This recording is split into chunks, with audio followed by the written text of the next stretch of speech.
So we'll see. I'm Skyping from my phone. Guys, we are live. Brent, shut up. We're live, and for those listening at home, welcome to the Live podcast. My name is Kevin Madison, and I am your Dungeon Master for this evening.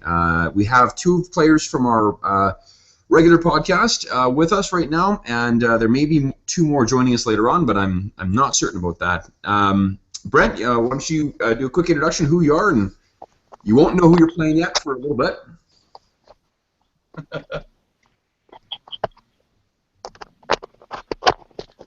Brent, are you hearing? Brent is coming to us from. Oh, sorry, I'm losing video. I got. If I think I know what has been said, my name is Brent. I'll be playing Pock, the party's gnome druid. Okay. And if what you said and if something's changed, then yeah, that's not true. That won't be the case tonight, Brent. But that's a good introduction. Jeff. My name is Jeff Ivey, and I will be playing some random character, as Kevin is about to let us know. Okay, so okay, I'm gonna hazard a warning here. I am not at my house. I'm at a cabin, and I am trying to Skype not off an internet connection, but off of my phone. Yeah, no, I've already said that, and I think I was lost in the connection already. I'm nice. Okay, so I just sent you guys an email. I'm going to ask that you not open it just yet. Brent, tonight what we're playing is it's a fantasy game, and it is a fantasy game based on Dungeons and Dragons. So what I need you to do is to, first off, you want to make a selection based on class first or race first? I'll go with class. Class, okay. Jeffrey, you'll be playing a human monk, so that is your choice has been made for you. Oh, great, nice. Class for okay. So Brent, do you want to play a barbarian, a bard, a cleric, a fighter, a paladin, a ranger, a sorcerer, a wizard, or a rogue? Let me see here. I have. Quick decisions. We got. I'll go with sorcerer. Sorcerer, interesting. Sorcerer. Okay, Brent, do you wish to play wood elf, a demon-blooded, like a tiefling, or a half elf? I will go with the tiefling. The tiefling, interesting. Okay, so. The email I just sent you guys, Jeff, you can open up the monk one, and Brent, I'm going to ask you to open up the character, let's see here, what is it called? Let me go to my sent folder here. It's an email with a subject line. I'm going to have to minimize. 13th aid. And it is Brent, master character list number 2, page 8 is where you're going to go.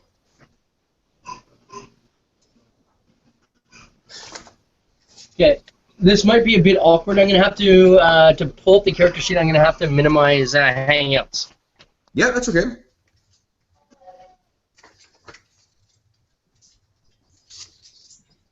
Do you have a pad of paper and a pen, guys, or a pencil? I do. Excellent.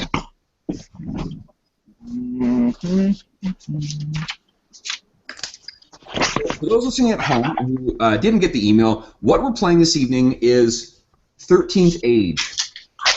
Our group has been having a bit of a conversation amongst ourselves in our email, kind of group email stuff. About what kind of games we like playing, what we like about the games that we have played in the past, what we haven't liked about the games in the past. This is a game we have not played yet. I've run this a couple of times now. Jeff have not played this yet. This is a game published by, who is it? Pelgrane Press. It is essentially kind of where Dungeons & Dragons 4th edition ended off. And then 5th edition Dungeons & Dragons became sort of a step backwards, it's closer to earlier editions. 13th Age is sort of a step forward to the next iteration of 4th edition. There's powers that characters have very similar to 4th edition, but they shake off a lot of the more intensive rules mechanics. So, and it introduces a lot of really interesting player-driven story mechanics, which we're going to be exploring right away. So, Brent, do you have your character open? Brent, can you hear us? We've either lost Brent or he's not able to speak when he's got it minimized. Jeff, do you have your monk open? Yes, I do. Awesome. Okay. So let me just once we confirm we got Brent back, I'll launch into my spiel here. I've got your guy open. Okay. So what I can say about yours, Jeff, is you'll see that there's 13th. Actually, let me see if I can confirm that Brent is still with us to avoid going through this twice.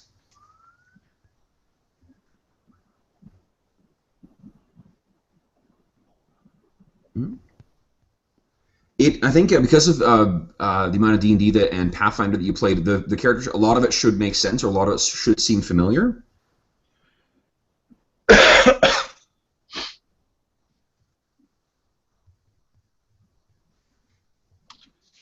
Oh, well, and this, the forms here are like what we were using when we were modifying the stuff we were doing with the monk class. That's right, yep. So it's very familiar to me. I've read through these. Okay. Actually, I got to add Brent into the email here.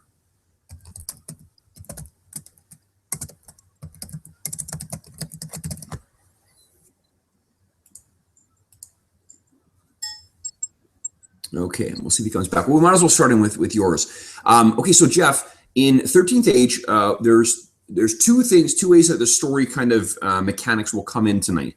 One of them is all characters in 13th Age have what's called the one unique thing, and what the one unique thing is a characteristic about your character that it sets him apart from everybody else in the game world. It's a non-combat mechanic, but it's something that helps define the campaign and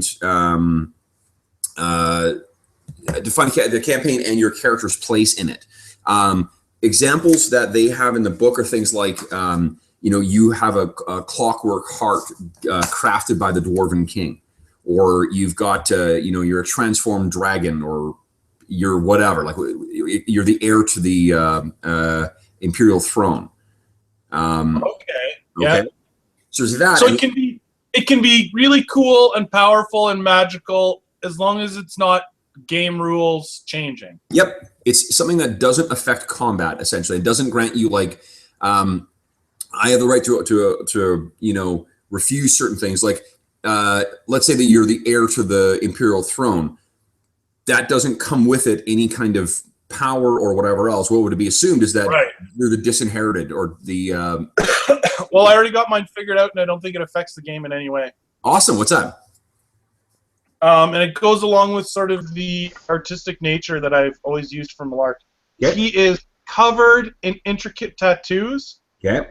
And they are like magical and alive and always changing. I love it. Who gave them to him? The ancient master that from his dojo. Awesome. Was it by choice? What's that? Was it a choice? Did he receive them by choice, or did he receive? He received them by honor. He earned them. The Awesome. master only bestowed them on one student at the dojo, and he earned that honor. Okay.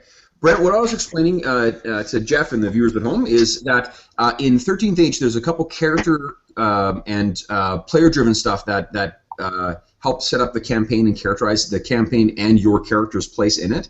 The first thing is the one unique thing. It's something about your character that you come up with. It's got to be a non-combat thing, and it can't have doesn't grant necessarily a bunch of bonuses with it. But what it is things like your character has a clockwork heart built by the Dwarven King, or you're the sole heir to a to the Empire. Or in Jeff's case, he said his character has these magical tattoos that kind of shift and change and whatnot over time. So for your tiefling, your tiefling sorcerer, what is or demon touched sorcerer? You can call it whatever you want to, devil touched, demon touched, dark touched, dark blooded, whatever. 13th Age is much more about the story than it is. Mechanics are there and they're very robust and fun and fast moving, but it's much more about adding the juicy bits with the story. So, what's your character's one unique thing, Brent? His eyes glow when he gets emotional. Okay, that's just a kind of a cast off thing. Why do his eyes glow? It's part of his infernal bloodline. That he got from inherited. Remember, Brent, this is not just like, hey, it's a neat thing. This is one unique thing that sets your character apart from everybody else in the campaign world. So, I'm just riffing here, but your character, as he gets madder, his eyes start glowing, and the reason is because he starts splitting open a portal to hell within him. And if he loses his temper, he potentially breaks open a portal to hell. Now, you don't have to take that one whatsoever, but that's what I'm talking about how unique it is. It's something beyond just like I've got a birthmark or whatever else. It's something that reflects your place in the campaign world. The community in which he was from frowned upon the union between his mother and father, and a curse was placed upon the child, which caused his eyes to glow.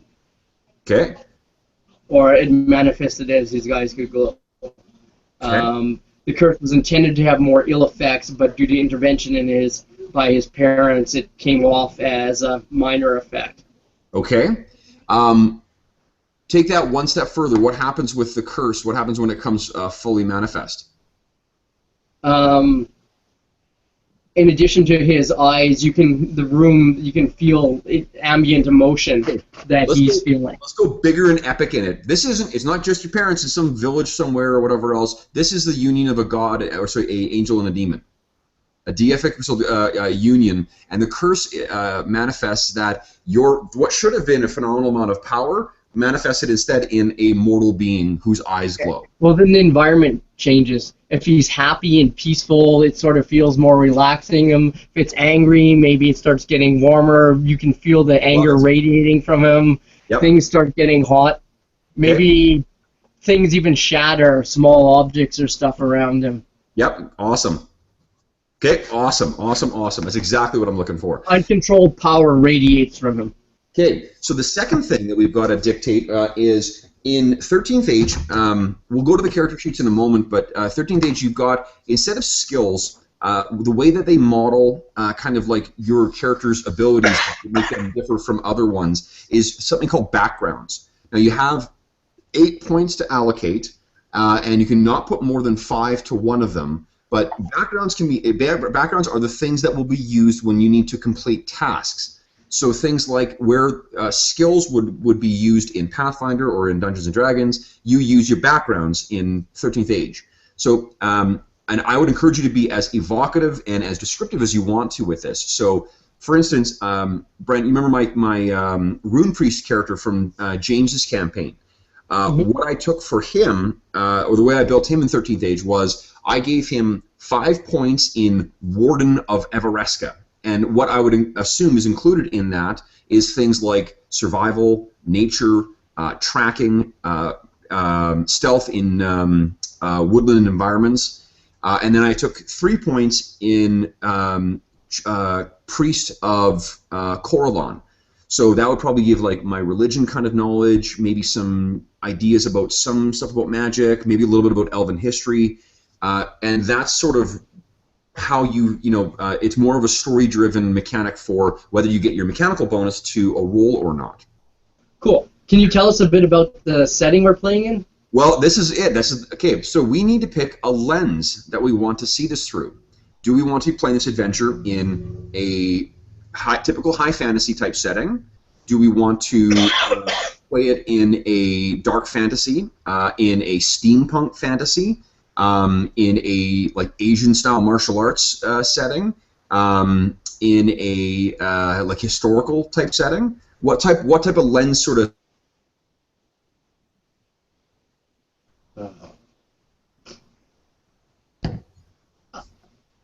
I'll throw this out there: a Planescape type of sigil setting. That's. If it's too problematic, that's cool. That's the reason is, Brent, is because I'm not looking for a specific setting. I'm looking for a lens to be added to the setting. Okay. Which of those sort of subgenres do you think we're gonna fit these characters through? I'm pretty open here. Jeff, do you have any preferences? Brent, what I'll suggest is if you want the Planescape setting, what I'm going to suggest that might be is a more psychedelic fantasy. Okay, let's go for that. That's definitely That more. sounds cool. I like it. Okay. So psychedelic fantasy. It's got lots of there are other worlds and stuff like that bleed through into our own, and they tend to have a what do you call it? Who's messaging me here? Okay. Oh, okay, guys. Say hi to Jeff at home. Hi, Jeff. Or no, hi, Jeff too. Nick. Hi, Nick. Hi, Nick. Hey, Nick. Oh yeah, because he's gonna watch it later. Yeah. Well, I just got a text from him. He's actually watching that stream live. Oh. Okay.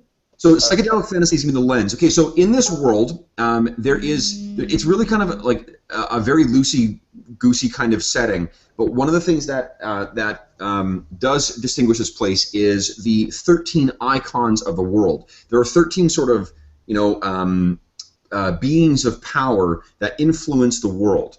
And the way we find out how they influence it, or at least how they play a role in the campaign, is through the choices you guys make. I'm going to go through the list here of the icons, just so you've got an idea of who these characters are. And remember, we're going to be interpreting these in kind of a psychedelic lens. So there are things like the Archmage, the most powerful sorcerer spellcaster in our world. The Crusader, the sort of merciless warrior who stands against demons and whatnot. The Diabolist, the spellcaster or sorcerer or whatever who is allied with the evil otherworldly beings. The Dwarf King, he's the Dwarf King. The Elf Queen, I imagine that kind of explains itself too. The Emperor, the most powerful human ruler in the kingdom. The Great Gold Worm, the big, powerful, good-aligned dragon. The High Druid, the Lich King, a former emperor who has returned as a evil undead being. The Orc Lord, again, I imagine that makes sense. The Priestess, most powerful, good-aligned, divine kind of wielder. The Prince of Shadows, the sort of powerful behind-the-scenes, criminal smuggling kind of roguey type. And the Three, a triumvirate of evil dragons who have tried to seize power over magic. Now, these things all play a role in the Dragon Empire, but the extent to which they actually play a role is dictated by you guys. What you're also going to pick, in addition to your backgrounds, and the backgrounds you can make up whatever. Like whatever you. One of the neat things with an ongoing Dragon Age campaign is at the end of each session, you talk through it, and you kind of pick one thing that each character has introduced to be a permanent part of that setting. So the setting itself becomes or kind of is built collaboratively by everyone playing together. That's so cool. The Dragon Empire from one campaign can be a different place in another campaign or in a whatever, because it allows you to have that full freedom to craft it to be suited to or built around your characters. That's why I say that there really isn't, like, there is a very loose. This is the sort of the map that they provided for the Dragon Empire. The backgrounds that you will be picking. Actually, there's my cheat sheet. Where's my cheat sheet?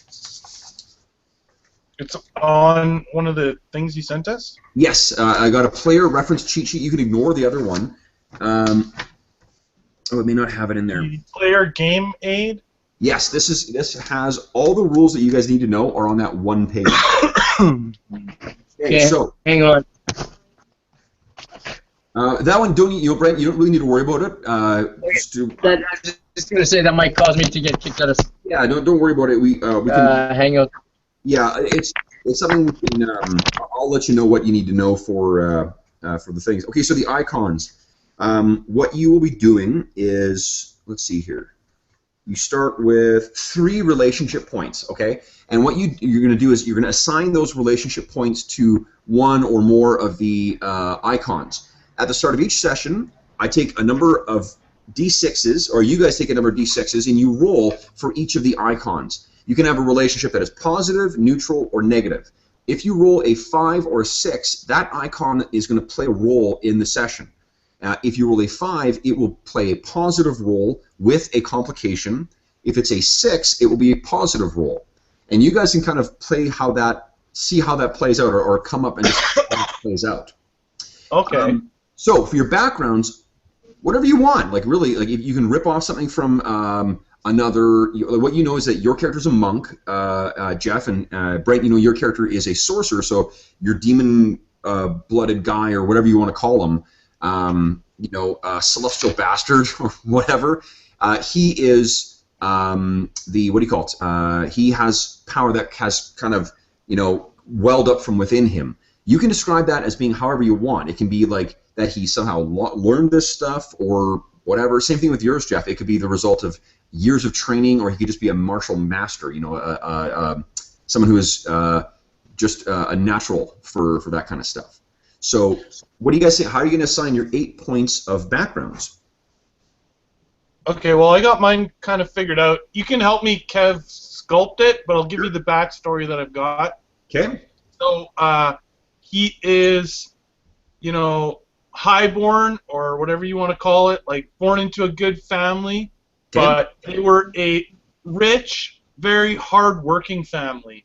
Okay. And his parents tried to mold him and push him into this hardworking life. Okay.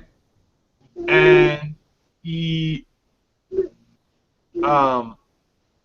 wasn't like this. He was an artistic spirit, and he rebelled against the whole thing.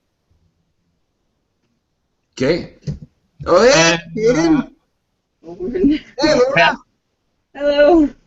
It's someone's bedtime. She's going to say hi and introduce herself.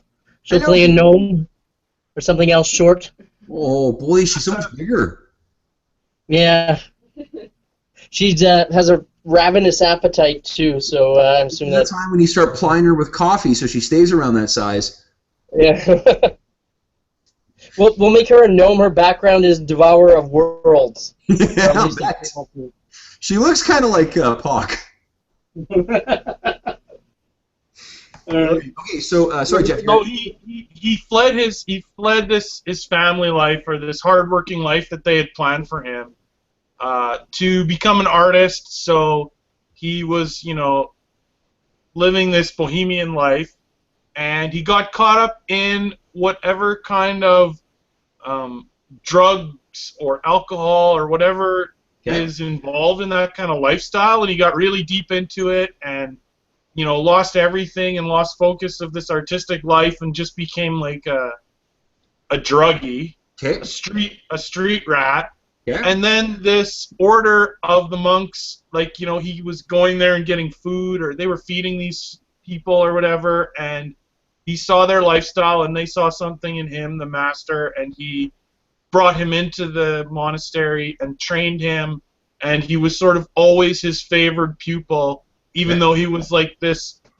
The other students who always saw him as like this sort of like injured character, and they never liked him, he never fit in, but the master always took to him.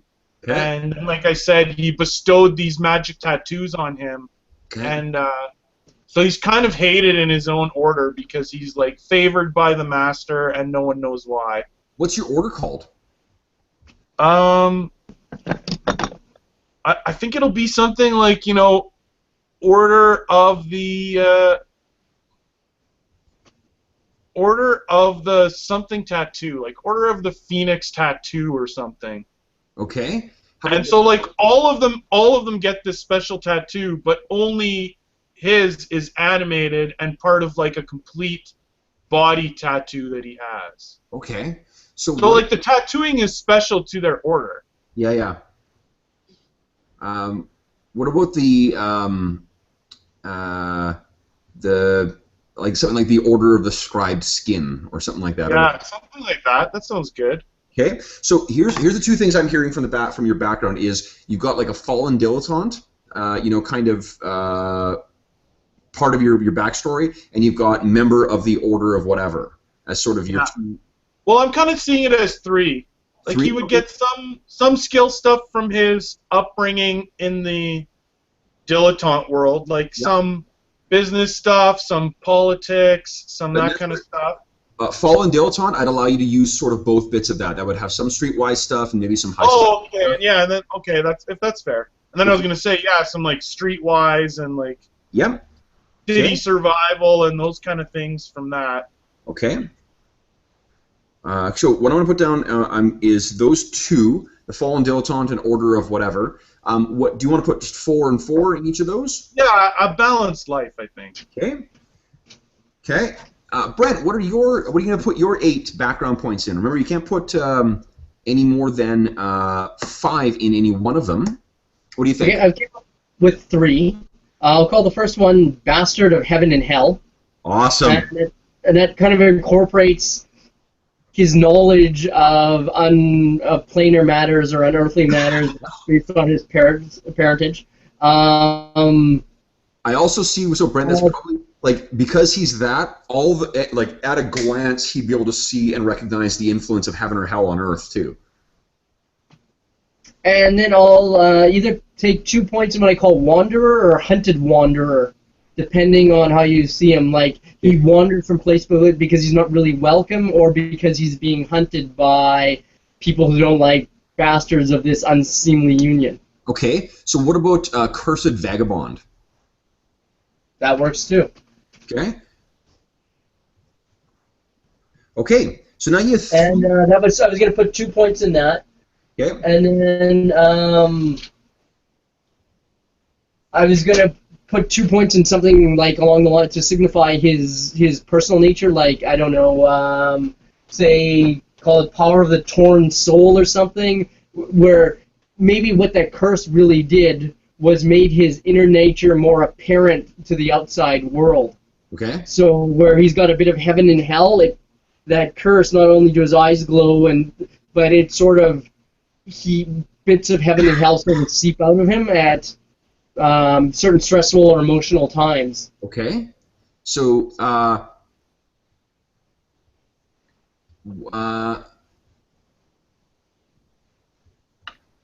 what if you called it,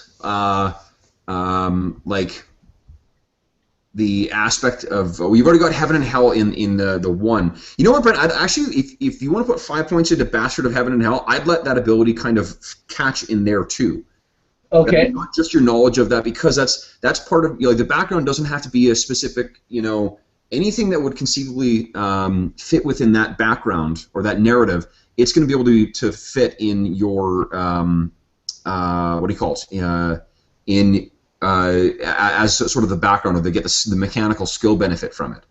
So how about okay, so put 4 points in that. 2 points in the 4 or 5, Brent?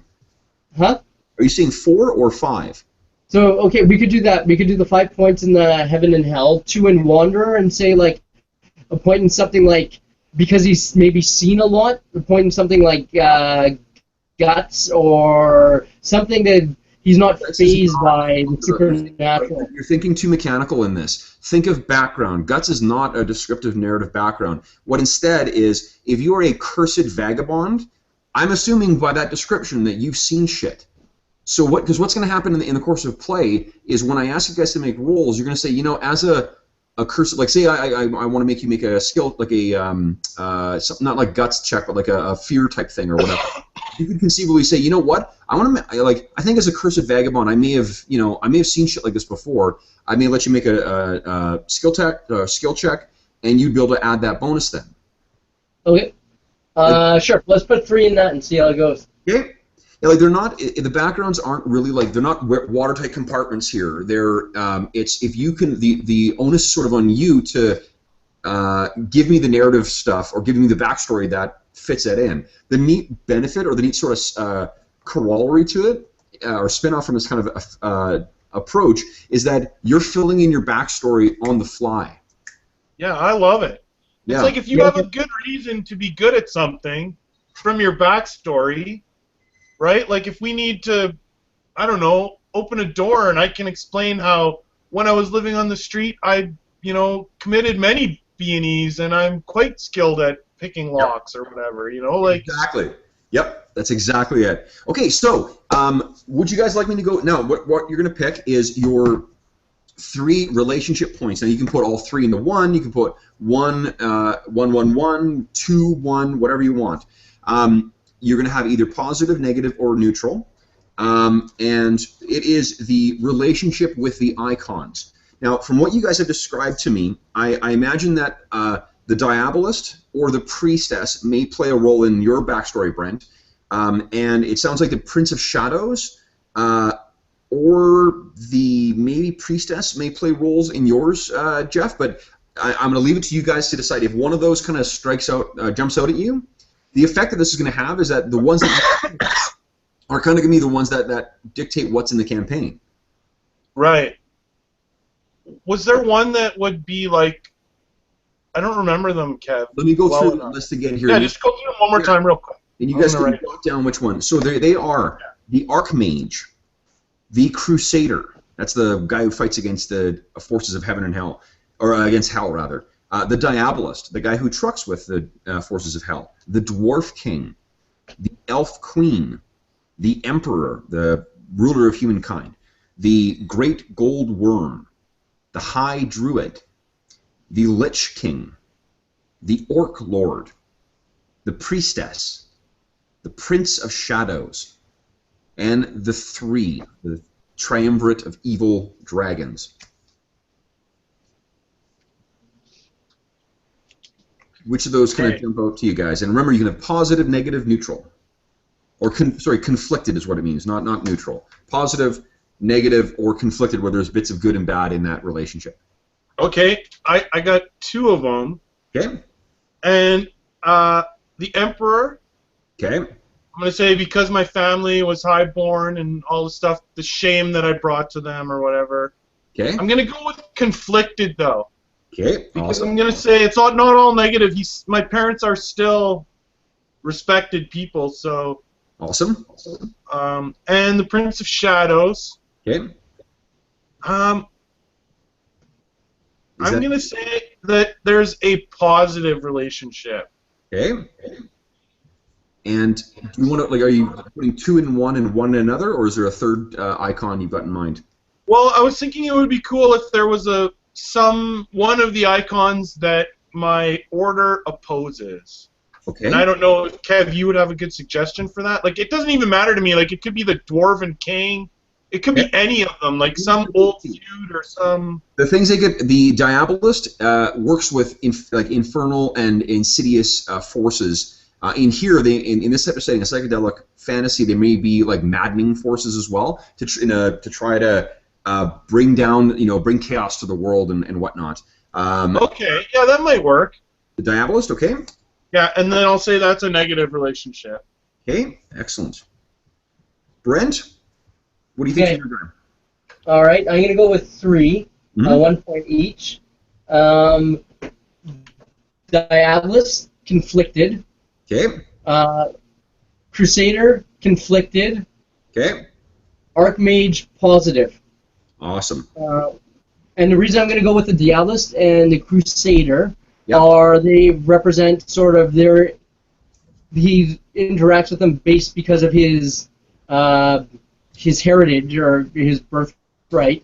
Yep. The relationship with the Archmage is a bit more positive because it's about magic, not about his morality based on his parentage. Yep, absolutely works for me.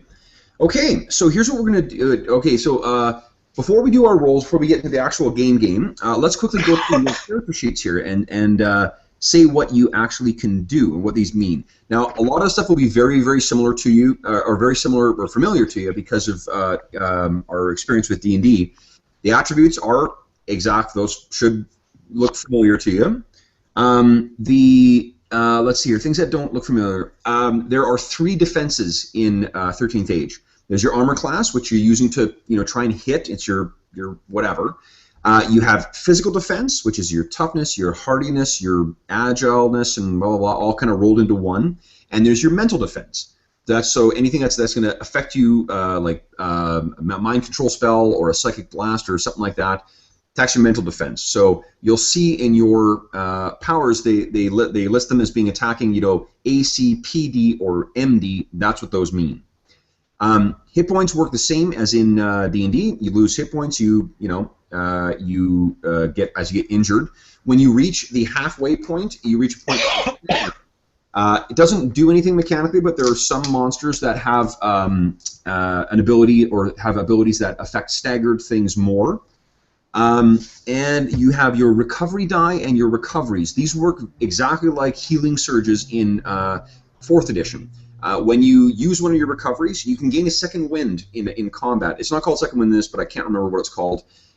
Which basically means you kind of like take a round to remarshal your strength, and then you get a recovery. There are other abilities that different classes have that'll let you spend recoveries too, or you can do them when in between encounters. You're not restricted to just one. When you use one in combat, the next time you try and use that same ability, you just have to roll a dice. You have to make a certain success. Let's see here. I'm looking at the sorcerer right now. So the sorcerer is color coded, just like in 4th edition D&D. So you'll see that there are some greens, which are your at-wills. Now, 13th Age doesn't really care about specific weapons or specific armor or whatnot. It focuses more on what the class gives you. So you'll notice that there's like under, let's see here, melee basic attack, Brent, there's not an actual weapon listed there. The reason is because it, for the purpose of the game, it really doesn't matter. It's whatever you really want to call it. Give me a sec here. I can tell you what those are. So your sorcerer, either got it listed as 2d8 minus 1 damage. That means For what? For your melee attack, your basic melee. Okay, I might be looking at the wrong. I got the one I pulled up on the master list, the second master list of page 8 was a half-elf sorcerer. Oh, okay. No, sorry, I may have recorded that wrong. One sec here. It's the tiefling is the second one, page 8 is what I've got it listed as. Let me see here. Yeah, it's called Collection 3, though, Brent. Oh, okay, I was on collection 2. My bad. Yeah, that was you my calling wrong. the second one? Yeah, it was. Yeah. Okay, so go into. Okay, so I'm gonna go into collection 2, but it might knock me off. Okay, well, we'll just wait for you to get back on here. Okay, We'll do so Jeff, I'll go through the monk. Sure. Your basic melee attack, that can be anything from you can do barehanded, you can carry really doesn't matter what it's whatever you describe as you're carrying is what the damage is. Like it does model with specific weapons, so like because like if you're using a dagger, it'll do less damage than what your basic melee does, because the class dictates how much damage you do with each of those weapons. Right. Okay. Okay. So, and here's one of my favorite things about 13th Age. You do damage on a miss with certain abilities. So if you hit, boom, your attack does 2d8 plus 3. If you miss, it does 2 points of damage. You have key points, which are a function just like key points in the other games. I just don't remember how often your key points regenerate. I'm just checking that for you.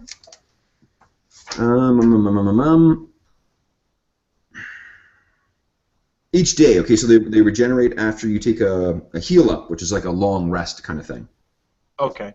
Okay. So you, let's see here, you have 3 key points. And you see I've got listed jab, punch, kick underneath there. Yes. That's because a lot of your other abilities, their damage is calculated based on what your jab, punch, and kick does. Okay. Yeah, if you're fighting barehanded, you do punch damage for basic melee. Otherwise, like if you carried, say, like a wooden weapon, like a nunchaku or sai, a kama, tonfa, that it'll do the same damage. So it just, there may be some like special effects and some narrative benefits to it, but mechanically speaking, it does the same damage. So however you want to sort of describe that as being the way you fight is fine. Okay. Okay. I've got listed your basic ranged attack as a throwing star, but you could also, it could be a dagger, it could be a star, and that's kind of it for the thrown weapons. If you want to use something heavier, you could use a javelin, which would do 2d6 damage instead, but I wasn't sure if that's what, sort of how you pictured him carrying those things around, or if he charged in and kind of, fought hand to hand. Right. Okay. Okay, so your stats are the same. We've got your backgrounds filled in now. What the feats are in this is you get a feat every level, and your feats modify the abilities that you pick. So you'll see that like the 3 that I've I've selected for you are ones that modify your other abilities. So either your talents or your forms. So your claws, like for instance, the Claws of the Panther thing, you can spend 1 point of ki when your finishing attack misses all. You use a flow attack as the opening attack. What it does, remember, with monks in 13th Age, you have to do opening, flow, finishing, right? Right. When you do a finishing move, and you miss everyone with it, you can spend a ki point to do a flow attack as the next one and skip the opening maneuver. Right. Okay. Your flurry is just something that helps your flurry activate earlier, and leaf on the wind. So to get out of combat, like to withdraw from combat, you don't get to automatically do it. You have to do make something called a disengage check. Otherwise, you're still stuck in combat with people unless you want to take an attack of opportunity. Right. With Leaf on the Wind, that helps you kind of like leap and get the fuck out of combat. Cool. Okay. I like. Now you've got these things called. You'll see some of your talents are marked as 7 deadly secrets. You can only use one of your 7 deadly secrets per encounter. You can use them as often as is allowed there. But like for instance, the 2 ones you've got are Flurry and the 2 7 deadly secrets are Flurry and Greeting Fist.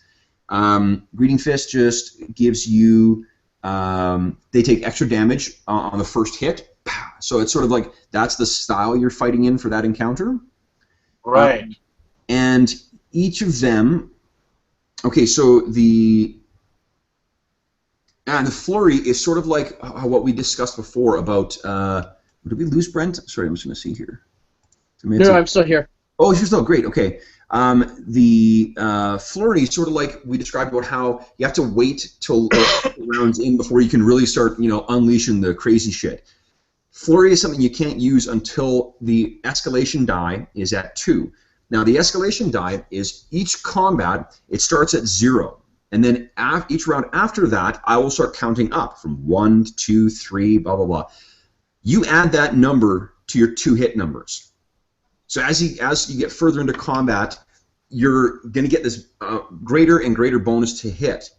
Some of you will also, like the 2 characters you're playing, I don't think it plays a role into them, but some other character classes get to add, add that escalation die to other effects. Okay. Okay, so, excuse me, what that means is Flurry you can't unleash, excuse me, opening round, but third round, then you can start kicking some ass with it, and it becomes an at-will. And it's a quick action as well, which is really badass, because it's you have a quick, a standard, and a move. It's very much like 4th edition or Pathfinder that way. So meaning that I could still do one of my forms? Yep, you could still do one of your forms that round. So you tack the flurry on? Yes. Wow. Yeah. You also get each of those 7 deadly secrets has a key power as well that you can spend key points to augment. And your final one is the Leaf on the Wind, which is allows you to take another move action as a free action, and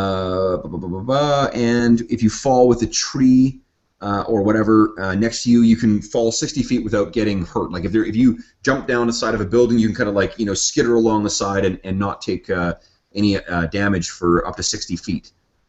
Right. And then you spend a key point to gain flight. So then I'm like Crouching Tiger. Absolutely, yeah. And then your forms, I'll let you read through those things. Okay, here's one really neat thing about 13th Age as well. It does use a D12, but what number you roll matters as well. So, for instance, like look at your first opening attack for the 3 Cunning Tricksters form. So you make your attack roll against their AC. If you hit, you do damage. If you miss and it's even, you still do half damage. If you miss and it's odd, then you do nothing. One other cool thing that you've got is the way 2-weapon fighting works in this, because it's just it's not a detailed or fine enough of a game to really break it down into each round and whatever else. The way that 2-weapon fighting works is if you roll a 2, if you're wielding 2 weapons and you roll a 2, you get to re-roll. And monks count as being dual wielders. So anytime you roll a 2, you get to re-roll that attack. Nice. You also get a nifty, with your key points, you can spend key points to adjust the roll by 1. So let's say you use your opening form, right? You hit a guy, and you rolled an odd miss. Or you miss a guy, and you rolled an odd miss, and you really need to do damage to him. You could spend a key point, bump it up to an even number, you do half damage instead. Right. Okay. Okay. Popping free is, you'll see your flow attack references popping free. Popping free just means you can disengage. In 13th Age, you have basically 4 ranges. You have, out of range, which is just like you're not in that encounter. You have far away, you have nearby, and you have engaged. All your powers will reference where you need to be for those. So they will say you need to be nearby, 1 nearby enemy, 1 engaged enemy, 1 far away enemy, or something like that. The system is completely narrative. You don't use a board in it. We just describe sort of the battlefield, it is simply, far away. If you're nearby, you're 1 move away from engaging that person. If you're far away, you're 2 moves away from engaging that person. Right. Also subject to to narration and whatever, and different powers. So, and I think that's with your forms. Remember, you can mix and match. You can do an opening attack from one, then a flow attack from another, then a finishing attack from another. It's completely up to you. And I think that's it. So, okay, and then like you'll see on the flow attack for Claws of the Panther, on a natural even hit, it's just like a hit, so the target takes damage, plus each enemy engaged with you takes 1d6 damage. Right. So that is that. So that does that make sense then? What's on the sheet? I think so. Yeah. Okay, then I'm going to give you a moment to think about the name for your character. Brent, do you have your Tiefling open? Yeah, I kind of read over while you're talking to Jeff. Okay, cool. So you know what you're sort of. I'm going to just quickly look through here and see if there's anything that. Kevin, I just have a quick question about what kind of names are in this world. You tell me. We're making up the world. Oh, okay. We're just making it up. Okay. Yep. We can have and like it's as much granularity as you want to add. Like it can be just goofy fantasy names, or it can be say like, well, my guy's from this type of ethnic group that is blah, and then what we would do, like let's say you introduce that and say this is part of this is what I'm adding to this character. He's part of this like Russian influenced group and whatever. Then at the end of the session, we would say, okay, so what's part of this campaign world? Well, there is this ethnic group that is Russians. So that's part of the campaign world now. And then you take notes of that, and then as the campaign is played out, you build that campaign world around the characters.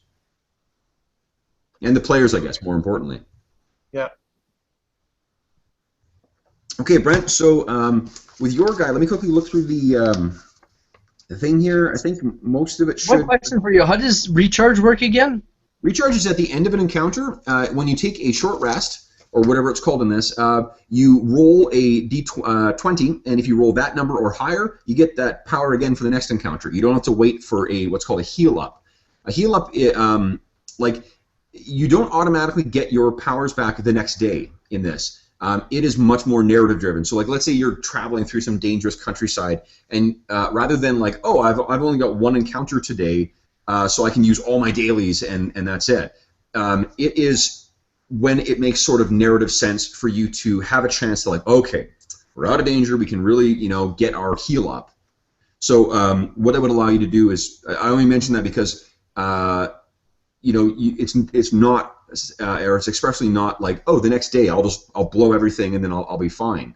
So what the recharge does is between encounters you may be able to get that power back. Okay. Okay.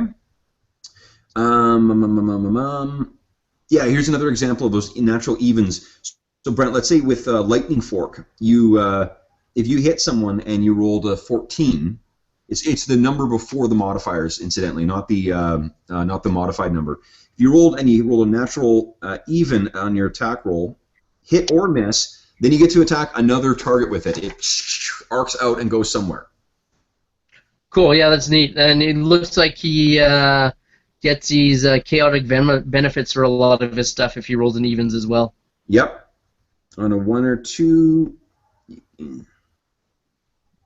Let's see here.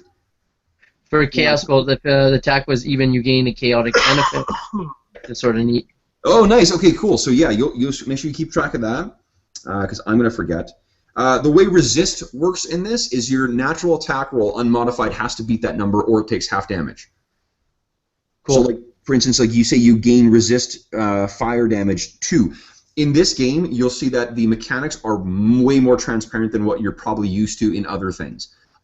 There are things not called minions; they're called mooks or something like that. But I'm gonna refer to them as minions or thugs or whatever. The minions have essentially 1/5 of the hit points of a normal creature, and they attack as sort of a swarm, and they are damaged as a swarm.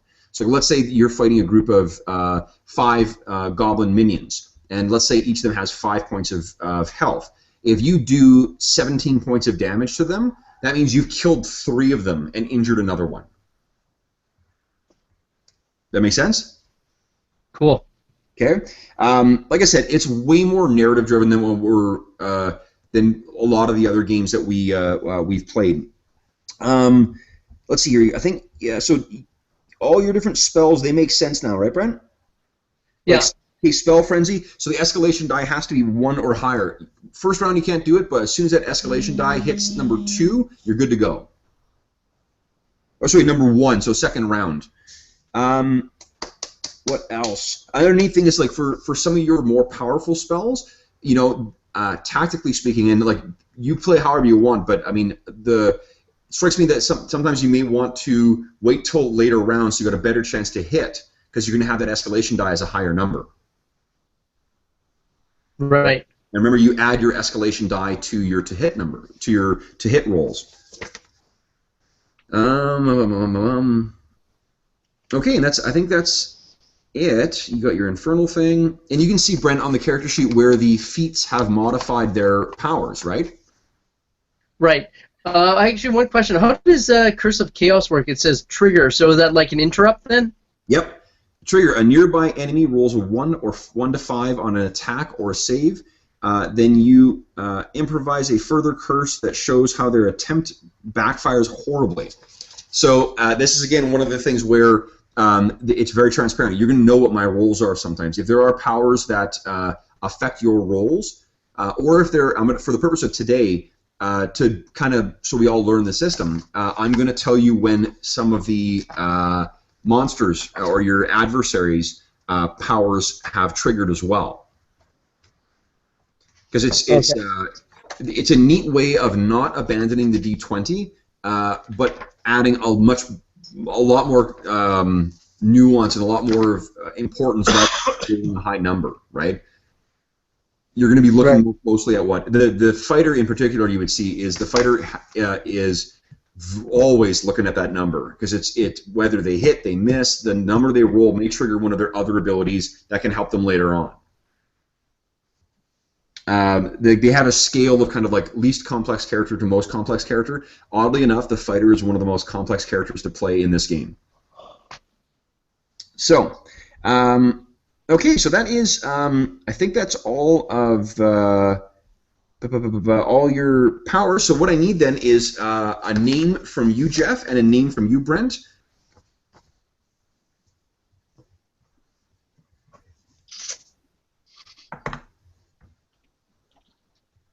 I want to give him some kind of stupid name that he hates. You want to give him a name? Like a stupid name, like a stupid dilettante rich name that he just hates and never uses. Okay. I'm going to suggest there's some kind of like the 3rd or the 14th or something like that in his name then. Yeah. Like I'm thinking like, Rupert Harvey the Third, or like just something terrible that he just hates. Okay. And then I'm gonna give him like a name he's given himself that he uses. Okay. Brent, do you know what your character's name is?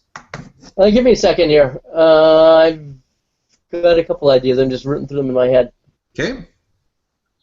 I'm gonna say it's Rupert Harvey Stevens is his full name. Okay. He's actually the 5th Rupert in his. The 5th Rupert. Okay. Rupert Henry Stevens the 5th. The way you describe that character, I'm picturing this world being like a pseudo-Victorian type place then too. Yeah. Okay. Yeah. Sounds good. Okay. Yeah. Brent, does that jive with what you were picturing? Sure. It works with one of the ideas I had. Okay. So what I'm going to do then is I'm from more of a darkened backwoods supernatural or superstitious part of the world, and my character will be called Stanislav, sort of as like Russia sort of lagged behind the Renaissance, and Awesome. and then it'll be sort of like I'll grab from that culture and that kind of it was a bit more primitive and dark. Okay. Then in this world, Brent, like those darker, if you're from the more primitive things, we can say that that's where the other world sort of bleeds through in a very real way. That could work, and that could affect the village, curse, or whether it was the village witch or. That's why your character ended up like if he was cast out of heaven by his divine or whatever otherworldly parents. Maybe that's why he ended up there, is because that's sort of like the thin part of the veil, right, or the thin part of the separation between the worlds. Sounds good. Okay, so I want you guys to think about what you look like. What you carry with you, and then what we'll do is we will get back and we will start the adventure. We'll roll for your icon, make your icon rolls at the start of the session, and then we will get going. So think about what your character looks like.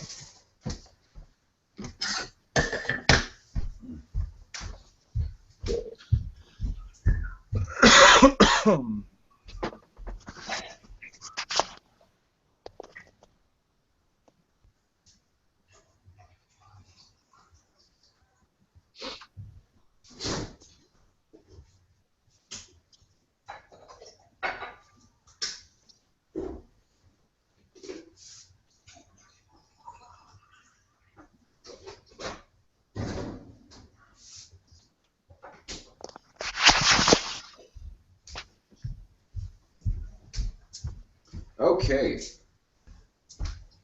Jeff, Brent, we got ideas for what the guys look like? Yeah. So what is, I'll go backwards here. What does Stanislav look like? Okay. So Stanislav is skinny.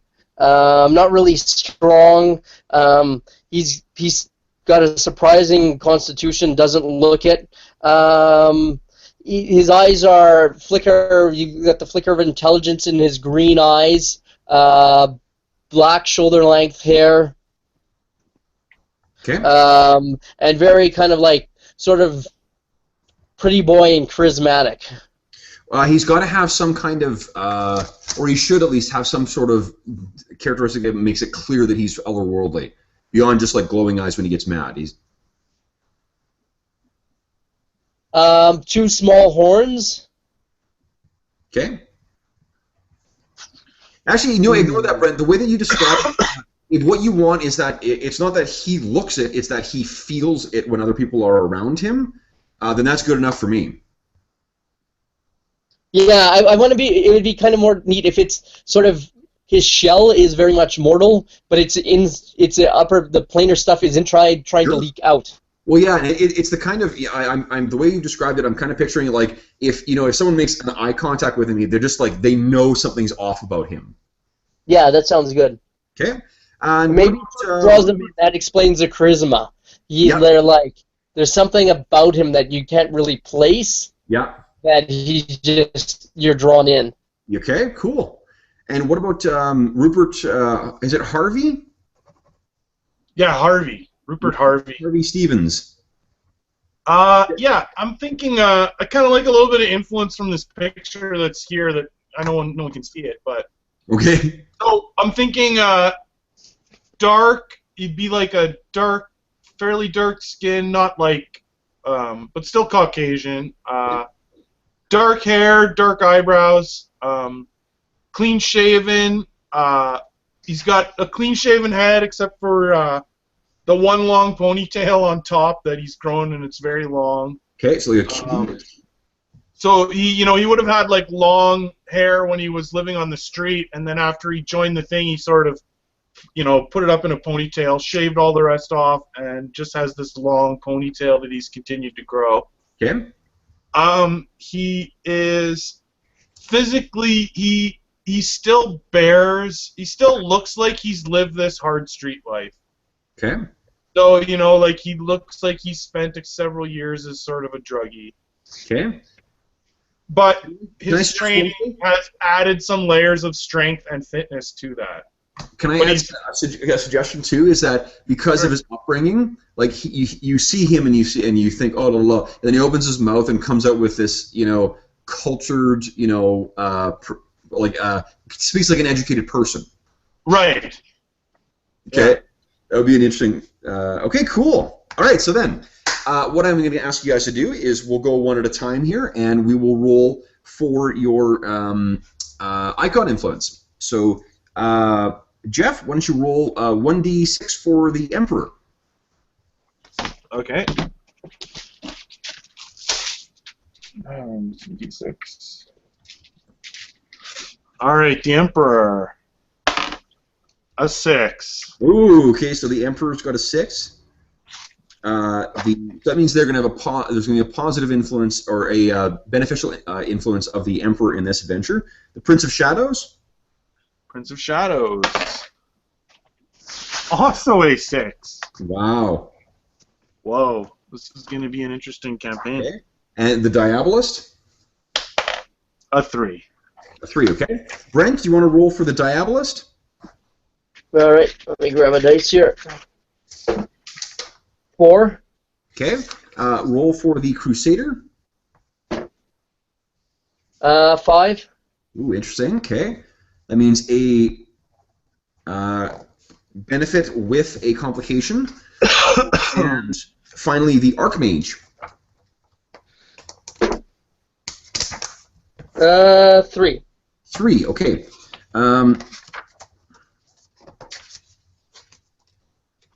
Give me a sec here, guys.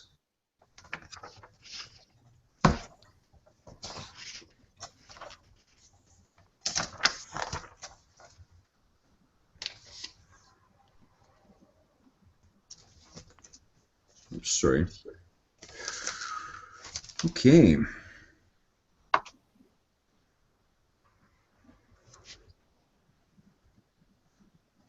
Okay, so the start of the session. Let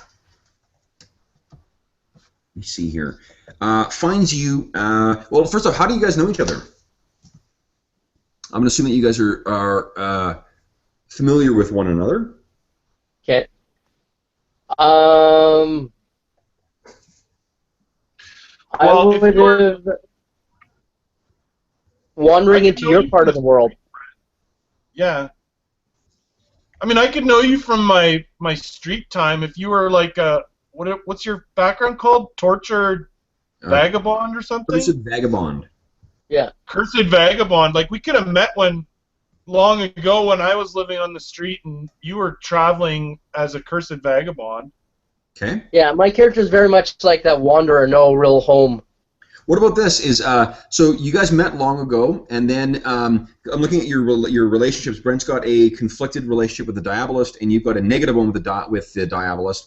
What if you were then sent out at one point, or you're sort of tasked with, oh, there's this powerful, dark aligned sorcerer who's traveling in whatever area he needs to be dealt with, and so you went out at the behest of your order to try and deal with this, and you find you're like, oh, you. Right, like it's my old friend or whatever. Yeah. Okay. So I like that. what okay, so what you find is that go ahead. Hey, Kev, before we start up, I just was gonna go grab a glass of water and stuff. Sure, yeah, go ahead. Absolutely. All right. And let me know when you're back, okay? Okay, hey, and the other thing is, talking about my one thing, let's expand from the whole I thing and say it's go with that sense of inner power trying to spill out into the world. Okay. And I'll be right back. Okay. All right. So,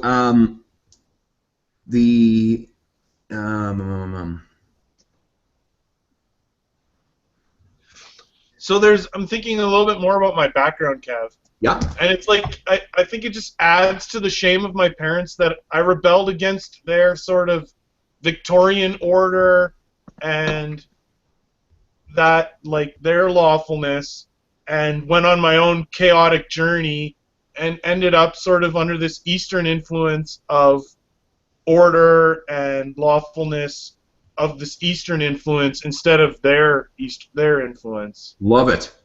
Yeah. So there's there could be some like extra tension there. Cool. Okay. Cool. Yeah. And then let's see here, where our okay, the adventure is.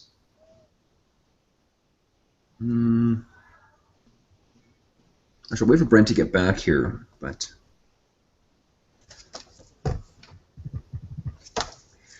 the neat thing is they've got like a very, very loose setting set up that has just like some rough ideas about what might be in those, but it leaves it very open for both the DM and for the campaign to kind of put it all together.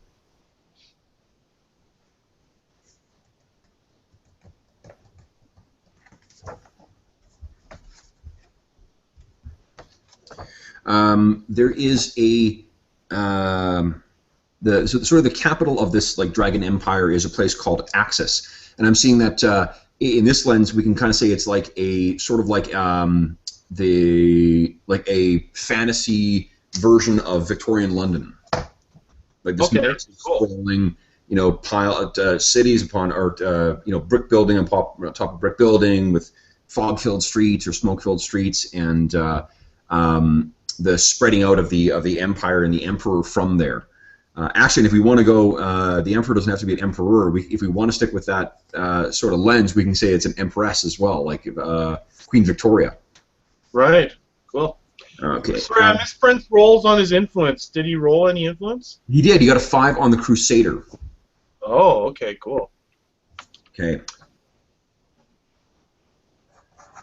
I was busy trying to find my new name. Oh, okay, nice.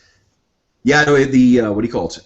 This is the thing just while we're waiting for Ben to get back. The other 2 times I've run this is it. What I just love about the game is that in the span of an hour, we've been playing for an hour now, we've got fully fleshed characters that did not exist an hour ago. Yeah, totally. No, it's a really neat, and I love seeing like that. I know some of our players like taking the time and piecing together characters and builds and whatever else over time, but there's really something to be said for the spontaneity that comes from sitting down and creating the characters all together at the same time in a kind of a condensed amount of time. Yeah, absolutely. I like it. Mm-hmm.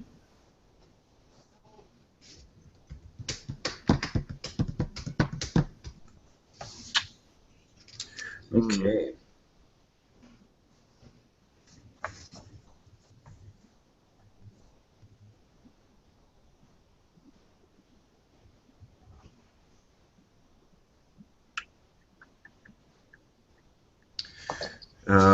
It's neat too that with letting the kind of the narrative just support the mechanics. It's really easy to come up with whatever the hell you want in terms of setting and story, right?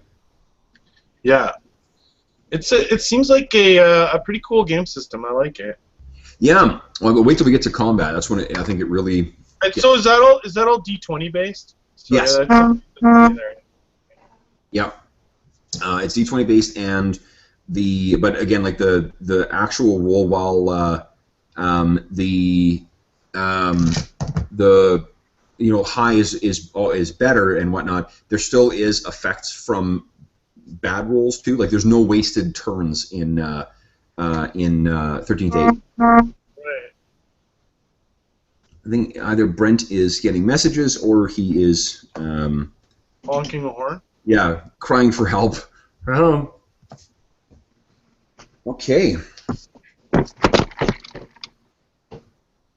Okay, sounds like you're back, Brent. Yeah, just gonna close the door here. Okay. Okay, we were talking a bit about the setting when you were gone, Brent. And in this setting, the kind of like capital city is this place called Axis, which is located right around here. Oh, do you have your... Can you see me, Brent? I can't see you, but... Did Brent on the wrong side? Okay, I'm back and fully functional here. Can you see us, Brent? I'm just moving it to that screen. Hang on. Okay. Okay, now I can't. Okay, so Axis, which is the capital city, which is kind of like, in this lens, is sort of a... picturing like a sort of crazy, epic fantasy version of Victorian London, where it's piled, massive sprawling city with ships setting out for every, or ships coming in from every port to bring the riches of the empire to the crown. Nearby is a scholastic community, or I shouldn't say nearby. It is about 100, a little more than 100 miles away, is a place called Horizon, which is the seat of, seat of power for the Archmage. Now, what you guys have been doing the last little while is you have fallen into service for the Archmage, partly because you had a positive relationship with him. And Jeff, partly because you're just going along with this. It has worked out that there has been what do you call it? There has been it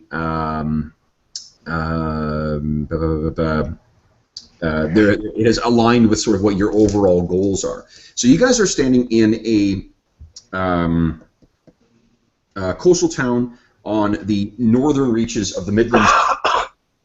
This is the Midland Sea here, so Axis is right there. You're out sort of around here, near this place here is called the Fangs. Ouch, I hit myself in the face. The Fangs are sort of a sprawling set of, it's kind of like a bayou and a series of thick woods.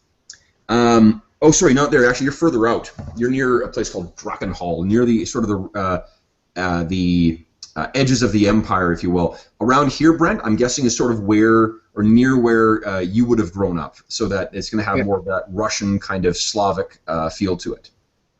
Okay. Okay. So you were at one of those places. You have been tracking what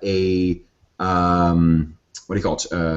You maybe have just sort of, you've come back from a mission for the Archmage much further to the north, and you find yourself at a town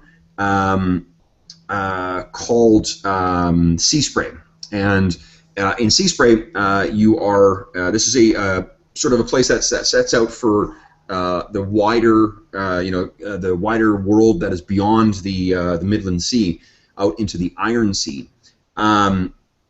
so you got people coming from all over the place, but which means that you've got a fairly healthy flow of people coming in and out from the from all across the empire. Where do you guys stay when you're in Seaspray?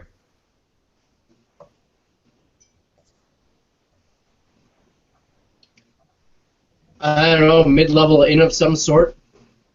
I'm looking for more. This is your opportunity to give input for it. What's the inn look like? Is it a place where you know the people there? Oh, okay, sorry, I get what you're saying. It's an inn where we've gone to before. We're fairly familiar with the barkeep and maybe a couple of local patrons because we passed through here before, and know some of the sea folk as well. Okay. Somewhere a little seedier. Okay. Because of the superstitious nature of sailors, I'm guessing that every time that Stanislav comes in, they all kind of make signs to their god or whatever. You've been in Seaspray for about a week after the last sort of mission or thing that you've gone out on. It was a fairly tough one, so you needed that time to sort of recoup. And you're approached, Brent, by a contact from the Archmage. Now this the contact, we'll say, is a half-elf woman who sort of has sort of acted as the go-between, or the courier for the messages between the agents of the Archmage and the Archmage himself. She is, let's see here, she has sort of travels around, you think, through arcane methods through the sort of region, but has come to you about, or has asked to meet with you guys. Do you meet in the inn? What is the name of the tavern anyway?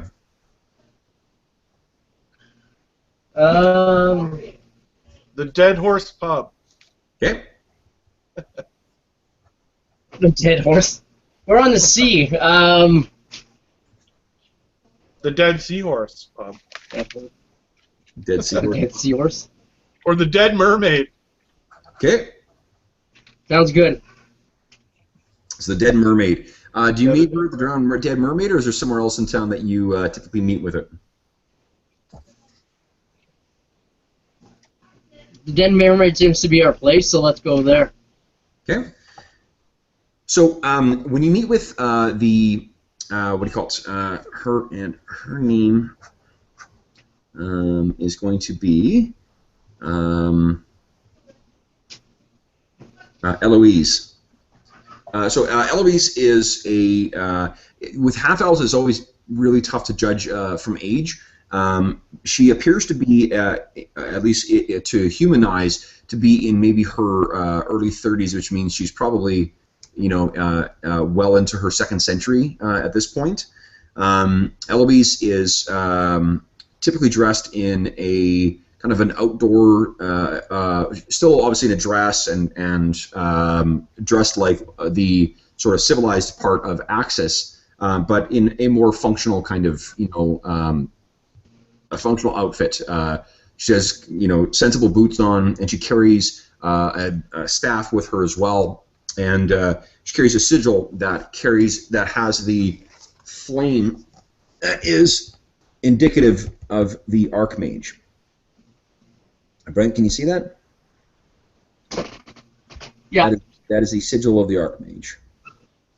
So Eloise comes in and says to you guys that what do you call it? So you were successful in your last undertaking, but it seems that you had some trouble. Nothing we can't handle. Well, that is that's good to hear. My master has bid me to deliver to you another task that requires his attention or your attention. there. Tell me, have you heard of a place called Bolt Strike Pillar? If you guys like, you can make a, let's see here, an intelligence check, and if you can tell me how you might, actually, Brent, I think Cursed Vagabond might apply to that. Okay. Well-traveled person. What's it called? Bolt Strike Pillar? Mm-hmm. Bolt Would Strike. it have, So would it have anything to do with the, I don't know anything about it, like, so would it have anything to do with the wealth or power or aristocrat nature? I don't think so. I don't think your backgrounds would necessarily apply here. Okay, then I'll just make it. Yeah, just make it, and just add your intelligence. Okay. Intelligence modifier. That's right, yeah. And then, Brent, you get to add your background to it as well. Okay, I got an 11. My intelligence modifier is 0, 16 total. Okay. Jeff, how'd you do? I got an 11. 11, okay. So Stanislav, actually you have heard of it. Bolt Strike Pillar is a wizard. It's a bit of a rarity, actually, and that's why something that's sort of why you may have heard of it before. It is a wizard-oriented community located fairly deep in the wilderness to sort of the north of here. The community, the wizards and mages who live there depend on soldiers and rangers and other warriors to defend the tower, while they concentrate on magical rituals there that are principally concerned with weather control. The tower's commander is a woman named Amy Felior, and Sorry, what was her name? her name is Amy, Okay. and her surname is Felior. Felior, you know, is an elven name, so you suspect that she may have, well, she's probably half elven. And she owes her possession. You've heard that. Well, basically, this is filled in the conversation with Eloise. She says that the Felior is you sort of say, Stanislav, like what you know about. Oh, I've heard of it. It's this kind of place, isn't it? And Eloise says, well, yes, it is. And the current commander there is Amy Felior, who owes her position to martial skill rather than arcane talent. Now, what is what they would ask of you is to transport let's see here.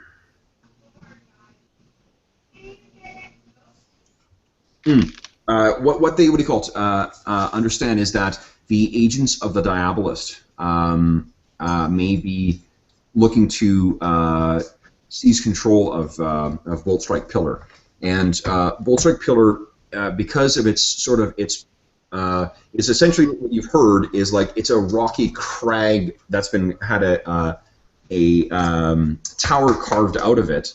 And that it then has, because of either the natural formation or because of the efforts of the agents of the Archmage, they have focused a lot of magical power there to control the weather and whatnot around there. That kind of focusing could easily be to be repurposed to something much more sinister. So they are obviously concerned that that might be the case. They'd like you to go and check out sort of the rumors that of the mustering forces of the Diabolist near there, and there is a specific artifact that they would like you to transport to there, which they believe will assist the defenders in their task should the agents of the Diabolist choose to attack there. Stop for 1 sec. I just want to point something out flavor-wise. Yeah. As she's telling us stuff like this, yeah. Like there's like parts on my upper shoulder here where like when she talks about the weather control, it's like a storm rolls in and like some lightning is on my tattoos. When she mentions this artifact, there's like a dragon on my side. Yeah. And his tail moves out of the way, and it reveals like a treasure chest, and the treasure chest opens up, and there's like a glow. That's so, like, awesome. As she's telling her story, my tattoos are like mirroring in their own way what she's saying. That's awesome. Oh, Yeah, that's I great. forgot to ask. Jeff, that's pretty awesome. My description says I've got a familiar, and that familiar allows me to mimic one of the racial abilities of my companions. So, Jeff, what are your racial abilities? He is human, so actually has them. Oh, well, I will mimic your nothing. Hold on, let me double check that, Brent. I may be Let wrong. me make sure I'm reading this ability right, too. Let me pull it up. Okay, human. Oh, okay, he does. Humans have an ability called Quick to Fight, which I forgot to record on your character, Jeff. Sorry. At the start of each battle, roll initiative twice and choose the result you want. Cool. And Brent, let's see here. So you can mimic that, Brent. Okay, so, sorry, what does this do, Jeff? You get to roll initiative twice and choose the role you want. Okay, and so where do you think you're getting that ability from, Brent? Under talents and features, Sorcerer's Familiar. You gain a familiar with one permanent ability, and it brackets Mimic that suits your nature. Mimic once per day. Once per day, and you gain the racial power of one nearby ally. Okay, cool. So what does your familiar look like, Brent? Yeah, what's your familiar? I'm because I'm sort of from the Slavic thing, and I sort of like the Pathfinder idea of the tattooed familiar. I was thinking of having a raven. Why I'm only not like covered in tattoos like Jeff. I have this inky black raven that comes alive, and I think sort of the raven kind of mythos of it being kind of more knowledgeable and kind of a spy. It's able to mimic the abilities of others. Okay. Or awesome. pass me knowledge of the abilities of others. Yep, that's awesome. Okay, then that's exactly how that works then. While you guys finished talking to Eloise and the what do you call it? Is there anything you want to ask her about this? You hear that Bolt Strike is, or she tells you that Bolt Strike is about maybe about 100 or 200 miles north of here. But what she is prepared to do is to use a what do you call it? The Archmage has a secret teleporting circle in Sea Spray that they will use to sort of bamf you out into the middle of the wilderness near there. That's about half day hike from there to the it'll be about 10 miles out, so that'll be about a half day thing, and it puts it suitably outside the range of control of Bolt Strike to not worry about accidental teleporting mishaps. Okay. Okay. Hey, Kev. Yeah. When you get a chance, apparently what my familiar also does is gives me every heal up. I get 2 random abilities in addition to Mimic, and they change every heal up. Okay. Let me take a look at what the familiar thing says here. Okay, Sorcerer. I'll bet you it's going to say Sea Wizard, because that's what it does a lot.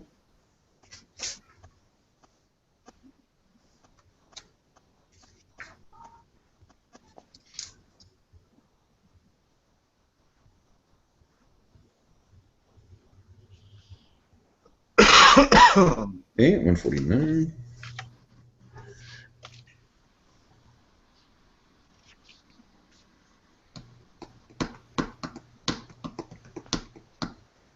Oh, nice. Okay. So let me see here. 1, 2, 3, 4, 5.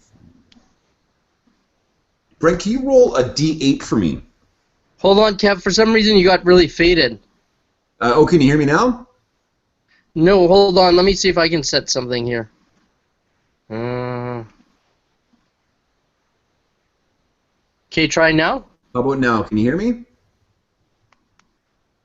The hell? No. That's weird. Jeff, Can you hear me okay? yeah, absolutely. Yeah, Jeff? I can hear you guys. I can hear both you guys good. Hmm. Can you hear me, Brent? Brent, can you hear Jeff? You both sound like you're whispering super far away, like I'm in a different room. When you were handling the phone, did you turn the volume down? Okay, let me see if I can... Because I've done that before in mine. Like when you were handling your phone, did you accidentally turn the volume way down? I'm gonna turn some lights on.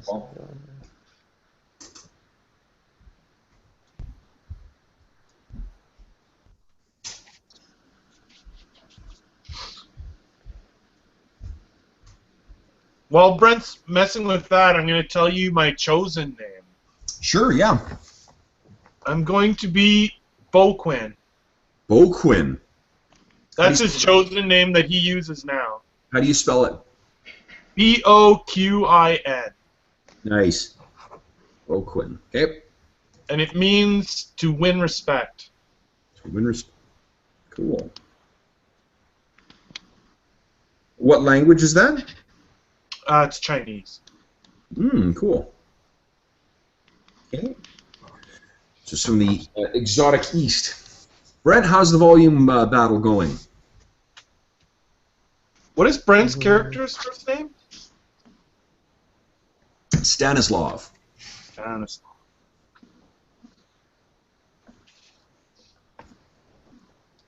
And what was the name of the elf we're talking to?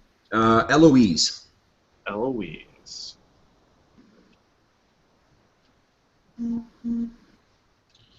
I am Boquin is gung ho to go stop the Diabolists' plans. Okay, that sounds great. As Brent is sorting that out, I'm gonna grab a little more coffee, and I'm gonna go to the washroom quickly so we can hit the ground run when we get back. Sounds good.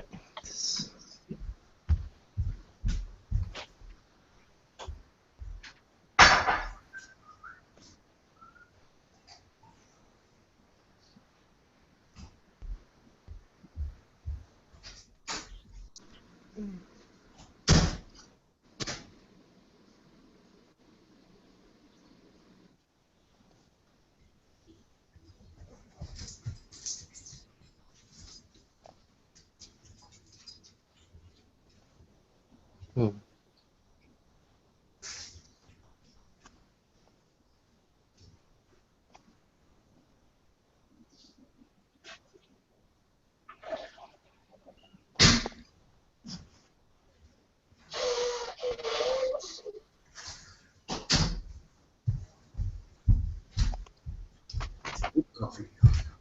Hey, Kev, say something. Can you hear me, Brent? Yeah, it's back to normal. Awesome. What's wrong? No idea. What it sounded like is that it was like the speakerphone went off, and if I put the phone to my ear, it was fine. But it sounded for some reason temporarily like the speakerphone was disengaged. Bizarre. Okay, Brent, what I need you is, can you roll 1d8 for me twice? And if you roll the same number, just roll it again.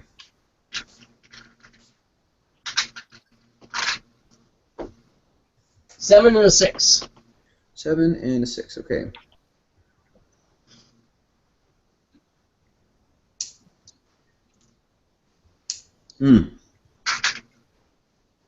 Okay, so what for today? When you tell me what you when you summon your familiar, what does it look like?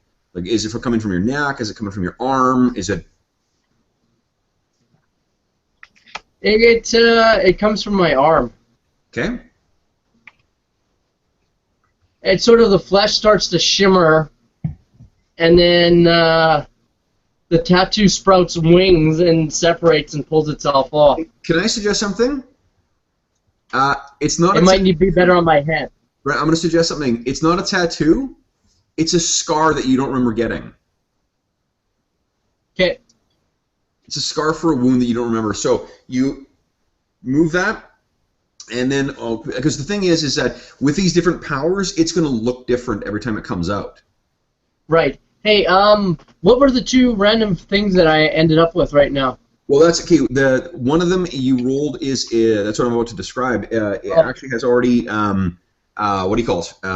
Has already it counts as 2. So I ignored the result of the second one. You so like do you just like put your hand down and it crawls out, or do you sort of like it drops from your hand like as if you, or your arm as if you drop something, or what? It sort of pushes free from it, like it's coming out from my skin. Awesome. So it sort of comes out from the scar, like I don't know, it like comes out of...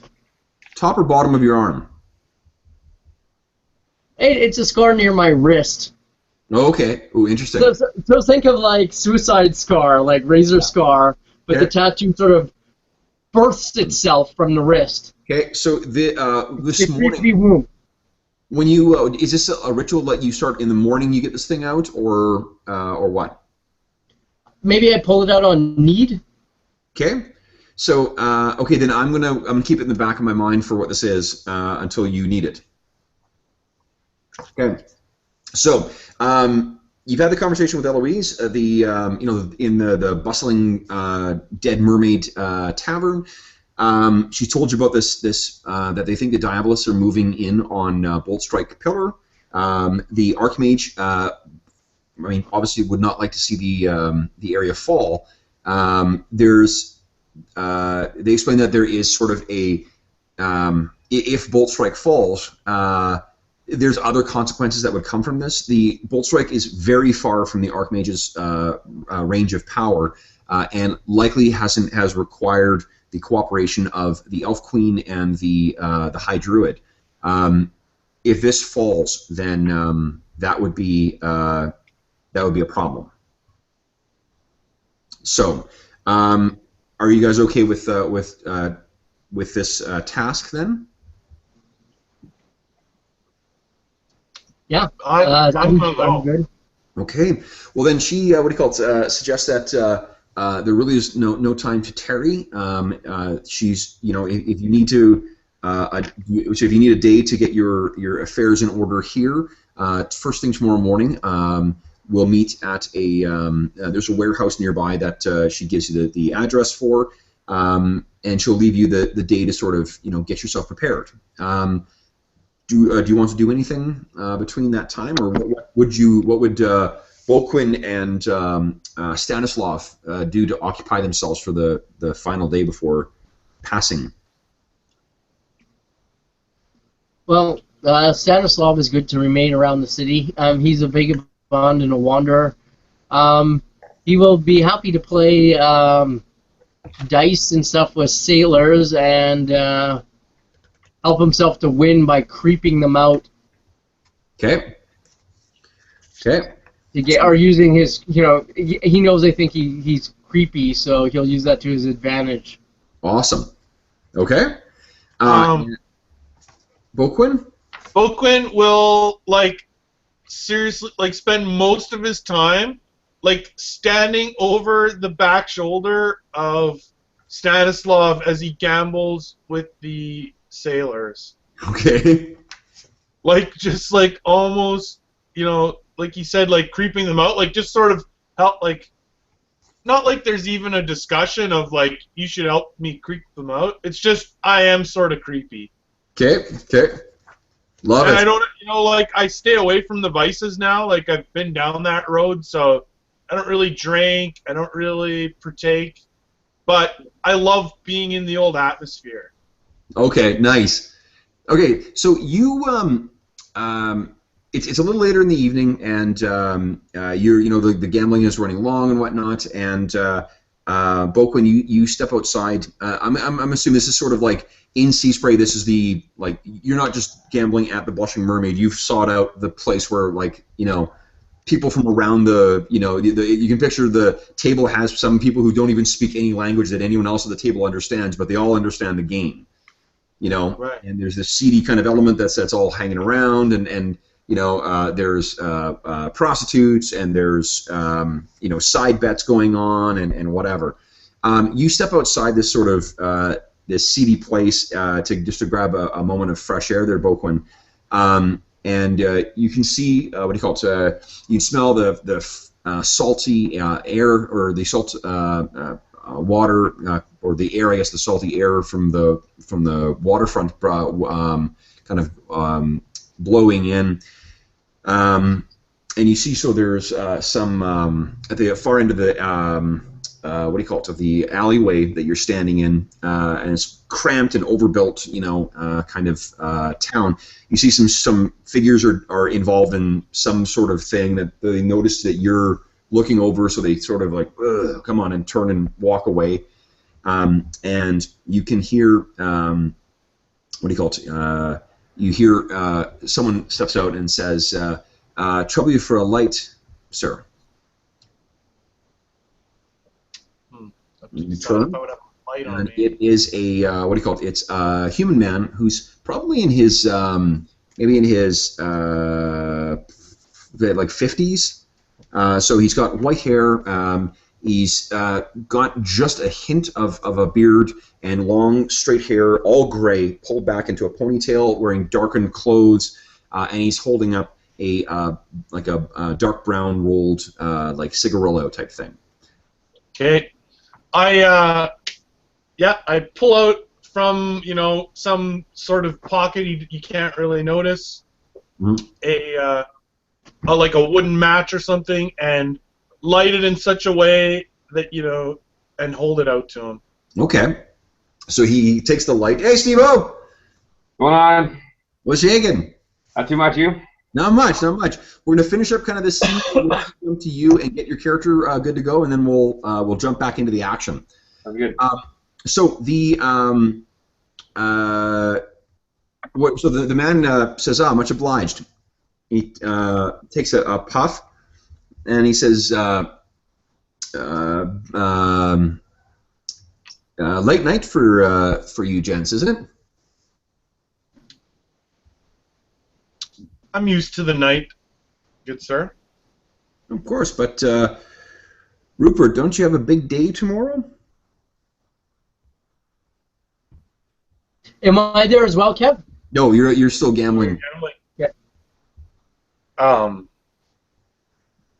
How would you know my true name, sir? Who do you think would know? He's heard things you will be. What do you call it? He's heard that you will be undertaking so that hears that you've been tasked by to do something by, and he kind of makes a gesture of like spell casting or whatnot. He takes a draw on his cigarette and then blows out, and as he blows out, the smoke forms the symbol of sort of entwined serpents or something, and that is the symbol of the Prince of Shadows. That's what I thought. And he says, Kev, I take his cigarello. Yeah. And I take a draw of it, and I exhale the same symbol back to him and pass it. Awesome. Okay, so he notes, says, it's good to see that. Says, Rupert, it's good to see that you haven't forgotten everything. No doubt. But please call me Bo Quinn, my friend. Is that truly who you are? It is who I have become. Well, impressive that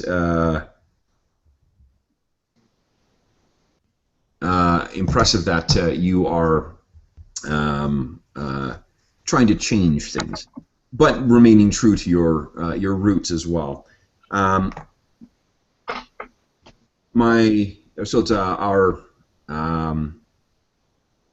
friend believes that the task may be a challenging one, and he would bid you success in your mission. And he sort of shuffles his shoulder, and suddenly there's a satchel that is sort of makes its way out.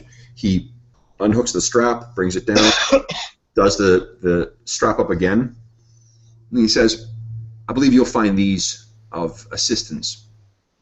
And he waits, kind of holds it out for you to take.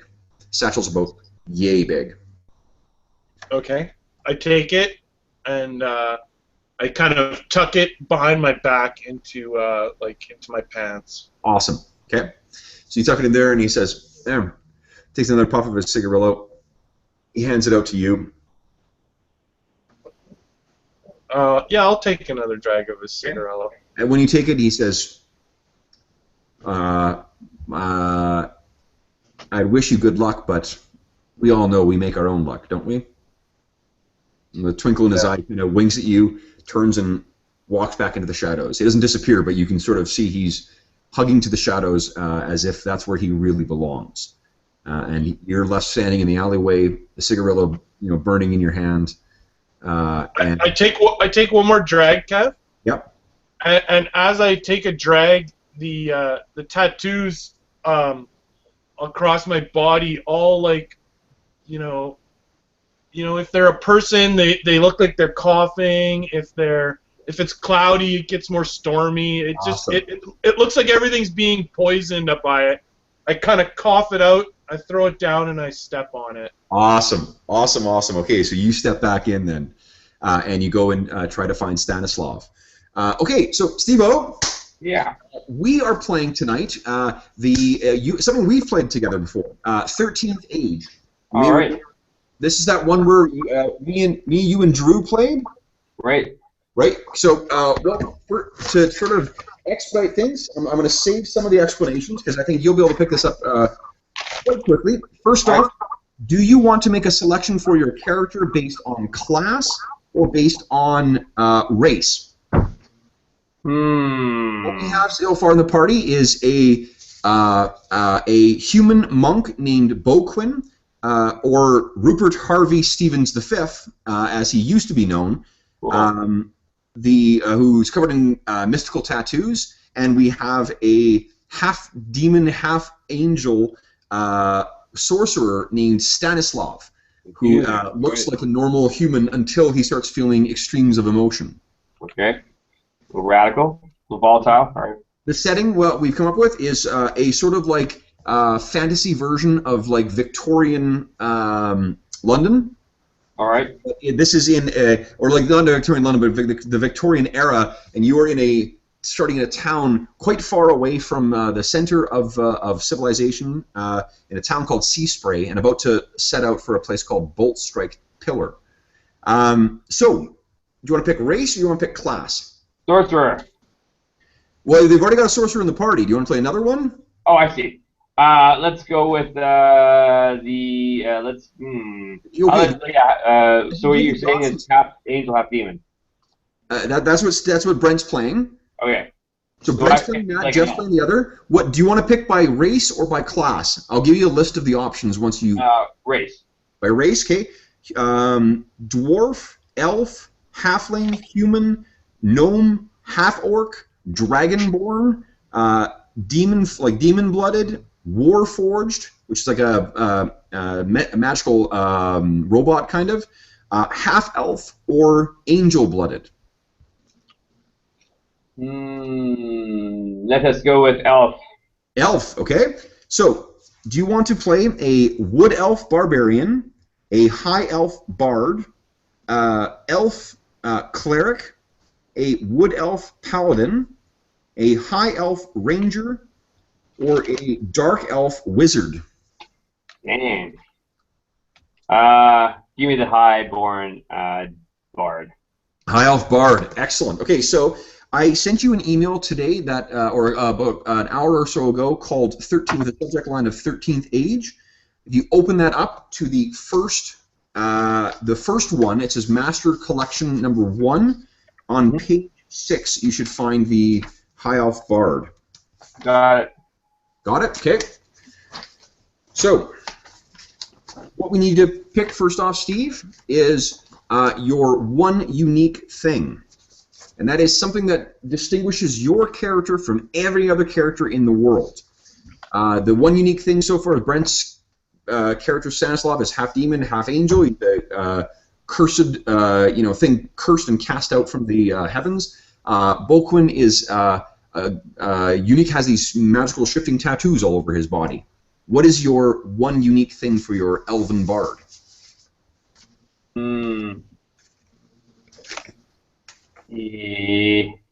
But what is his thing? What do you think? E.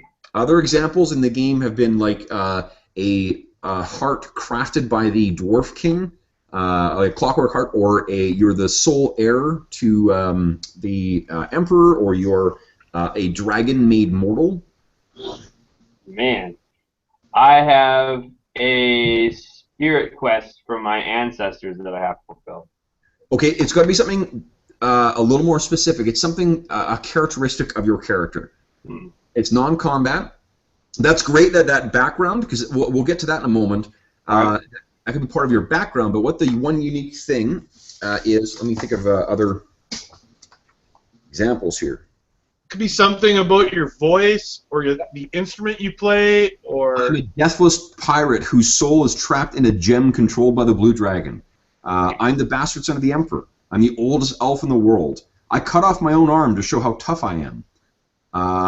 I'm a dwarf who was born covered in scales from the egg of a dragon. I'm a former cultist. Right. Man. I have a ship. A small ocean-going vessel, not long, but it's like a fishing ship. Okay? From my I family. need more than that. That's a lot. That describes a lot of people. Okay, like, here's an example. Think epic. Think massive, sweeping. Something that distinguishes you from anybody else. Like you may have a ship that folds up and can be stored in your pocket.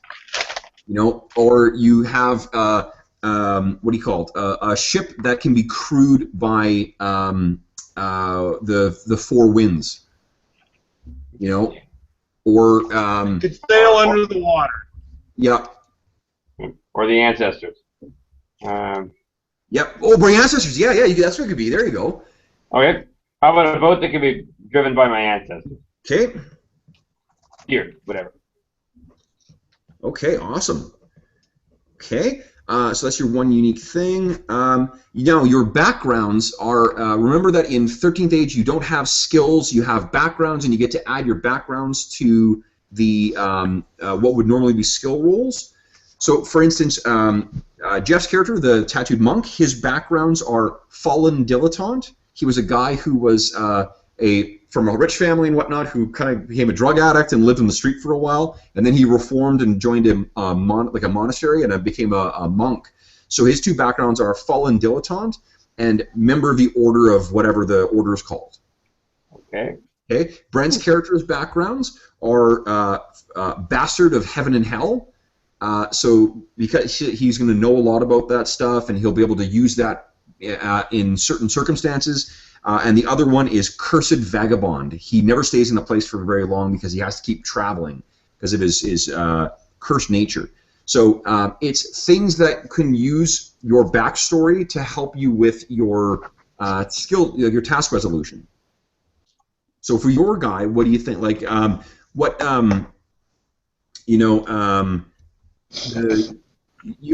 of your backgrounds might be like, say, Whispers of the Ancestors, you know, and it might be like if you're the like hundreds of years of sailors who die and then eventually crew this ship rather than pass on.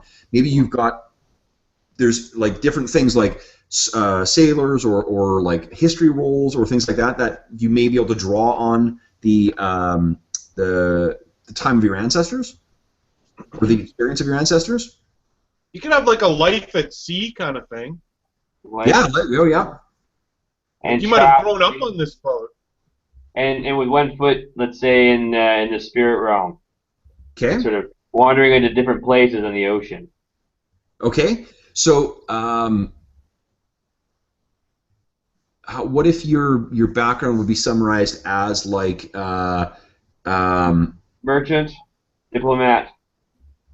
Well, quasi-diplomat, more of a... You want something a little more specific than just... like, that's a little too generic. You want something that's going to be a little more evocative. So, like, you know...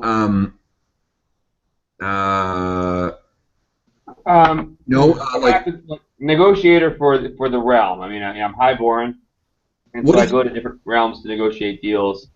Sort of industrial deals. Establishing trade routes. Yeah. Okay. Like the one of them could be the well-traveled trader or something like that. Sure. Okay. Yeah. Okay, and then what if the other one would be like childhood on the Ship of Souls? That would be you growing up on this ship, and you could draw on any of those aspects of that may come up. Like, oh, I remember talking to my ancestor about blah blah blah. Interesting. Cool. I like it. Do Okay. it. I'll just say child of the Ship of Souls. Now you have 8 points to distribute between those. Do you want to put 5 in one and 3 in the other, or equal at 4 and 4? Let's go. So you said 5 and 1? No, you got 8 in total. Okay. So you could, but you can't put any more than 5 into one of them. So one could be at 5, one could be at 3. You could spread it around to more backgrounds as well. But the more backgrounds you spread it between, the lesser your bonus becomes, right? Right. Maybe let's throw. Well, I have to throw 2 in wisdom to get it up to a normal. No, you can't. These aren't added to your attributes. This is your backgrounds. Oh. Your backgrounds replace skills. What skills would normally be in other games? Let's go 4 and 4. 4 and 4. Okay. So Steve, what this means is, like, let's say that you guys are trying to like, okay, what happened earlier in the session? The guys were trying to see if they knew about this place called Bolt Strike Pillar. You could say that, well, look, I'm a well-traveled trader. I may have heard about this place, so I'll get to add that modifier, that 4, to my intelligence roll to see if I've heard about it before. Sure. Okay? So that's I'm giving you that because it's going to be like, if you can come up with reasons why your backgrounds would apply, and then you'll get the mechanical bonus. I like it. Okay. Got it. Hey, Kev, Yeah. does it ever get to the point where your background describes something so well that it's just like a take 20 or a take 10 or whatever they call it? Like, It could be. It could possibly be. I mean, you like, know what I mean? Like, there's not even a roll required. Like, of course you've been there. absolutely. Like, if it's really, the backgrounds are there to sort of serve as a narrative tool, right? And if Right, like if they're like the main harbor of the main continent, of course Steve's character's been there. absolutely, and that's where you can do things like what you guys have been doing, where you're filling in bits of the backstory as we go. Right. Right. So, okay, Steve. Then the other thing you need to do is, you may remember that there were 13 icons that sort of have control over the world, or the most powerful, influential players in the world. Okay. What you're going to do is you're going to pick. You have 3 points to spend in this. These are your relationships. Okay, they can be positive, they can be negative, or they can be conflicted, kind of good and bad. Okay. Okay, I'm going to read through them, and if any of them jump out at you, just let me know, and you can put 1 or 2 or 3 in them. The way that it affects the gameplay is normally at the start of the session, but because you just joined, we'll get you to roll dice. If you roll a 5, then you get a benefit from that icon for the session, but it comes with a complication. And if you roll a 6, it's just a strict benefit. Okay.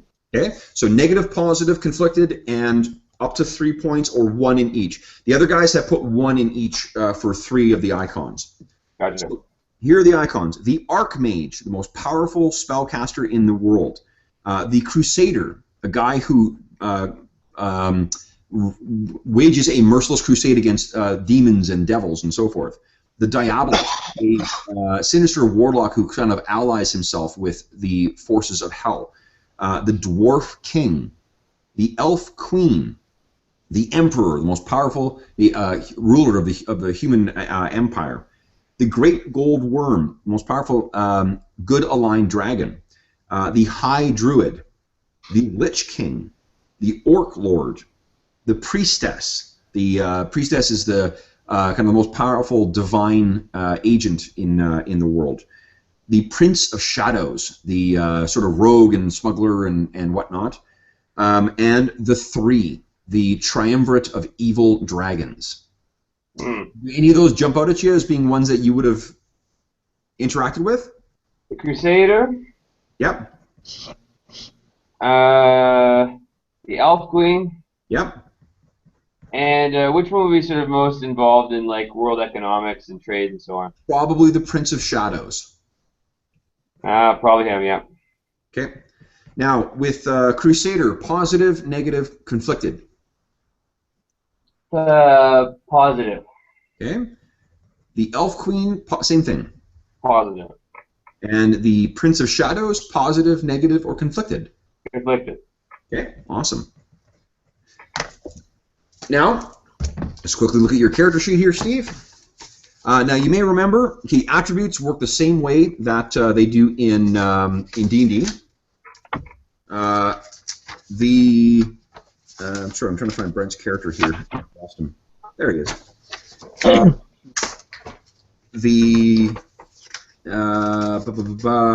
Hit points are same as in D&D. You guys take hit points. When you hit halfway, you become staggered.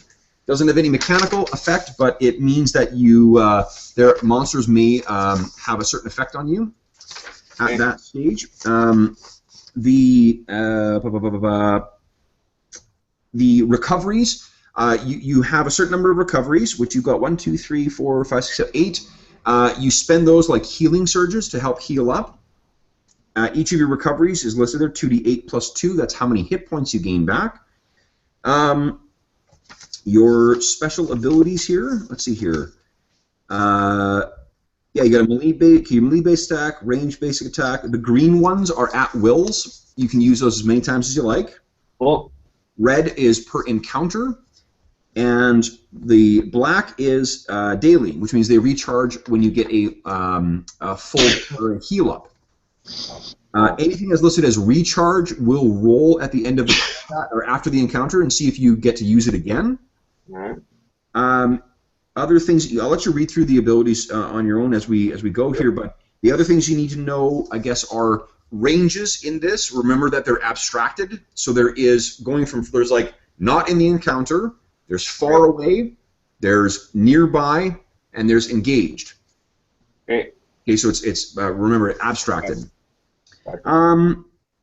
Things to remember for yours, let's see here.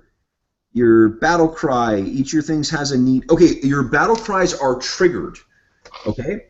And what they're triggered by is by your normal attacks. So if you roll a natural 11 or higher, that means you can use your pull it together battle cry, which allows you to, one nearby ally can use a recovery. Nice. Okay? And then because you've got a feat called improved battle cry, they get their recovery plus 1d4. Nice. Oh, sorry, plus 1d4 per point on the escalation die. Remember that there's that dice that goes up each round? Right. Right, so you're the later in combat that you use that, the bigger the deal is. Cool. Other things, you know what I'll do is I'll let you read through it, and then if stuff comes up, or if you have questions about specific things, I'll address those. But I think that you'll get in the swing of things. And your defenses there, AC, PD, MD, armor class, physical defense, and mental defense. Roger. Okay. Steve, Cool. What is your character's name, and what does he look like? Hang.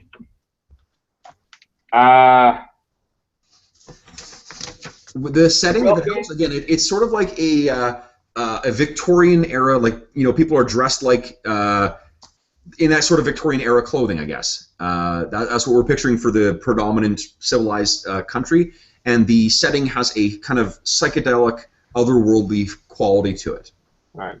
Rilken palm tree. Wilkins palm tree?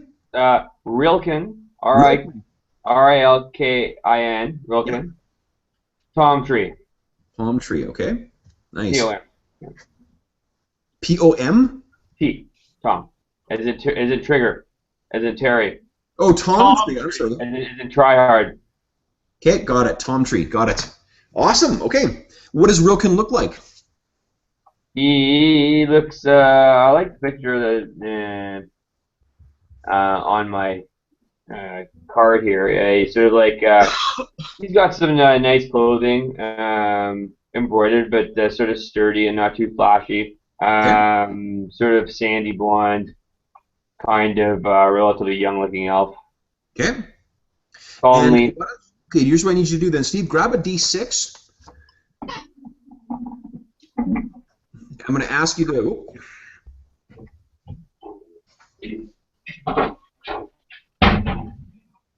D6. Okay. I'm going to get you to roll it 3 times. So first off, we're rolling for the Crusader, and what we're rolling is to see your icons, which icons are going to be involved. So All right. first roll for the Crusader. If you roll a 5 or a 6, let me know. 1. Okay, Elf Queen 1. and the Prince of Shadows. 3. 3. Okay, so none of the icons are involved for you. All right. Okay. For them. Slight change to the story. So what we're going to say is that it's actually not going to be a teleport circle. What you guys are going to do is set out on the Ship of Souls. They have the Archmage has commissioned a seasoned pirate or seasoned traveler to bring you on the Ship of Souls upriver, and then you're going to upriver to a point where they will. There is a linked teleport circle which will bring you to that teleport circle that I mentioned before. Okay. Okay, so unfortunately, Seaspray doesn't have that, but you will travel to this other destination, and then that's where it will take you, and he will be coming along as well. I'm going to say that because I like the idea of the folding boat, Steve, is the boat can kind of disappear. What do you keep it in? I keep it in a satchel. It's not that big that attaches to my bag. Okay. Okay.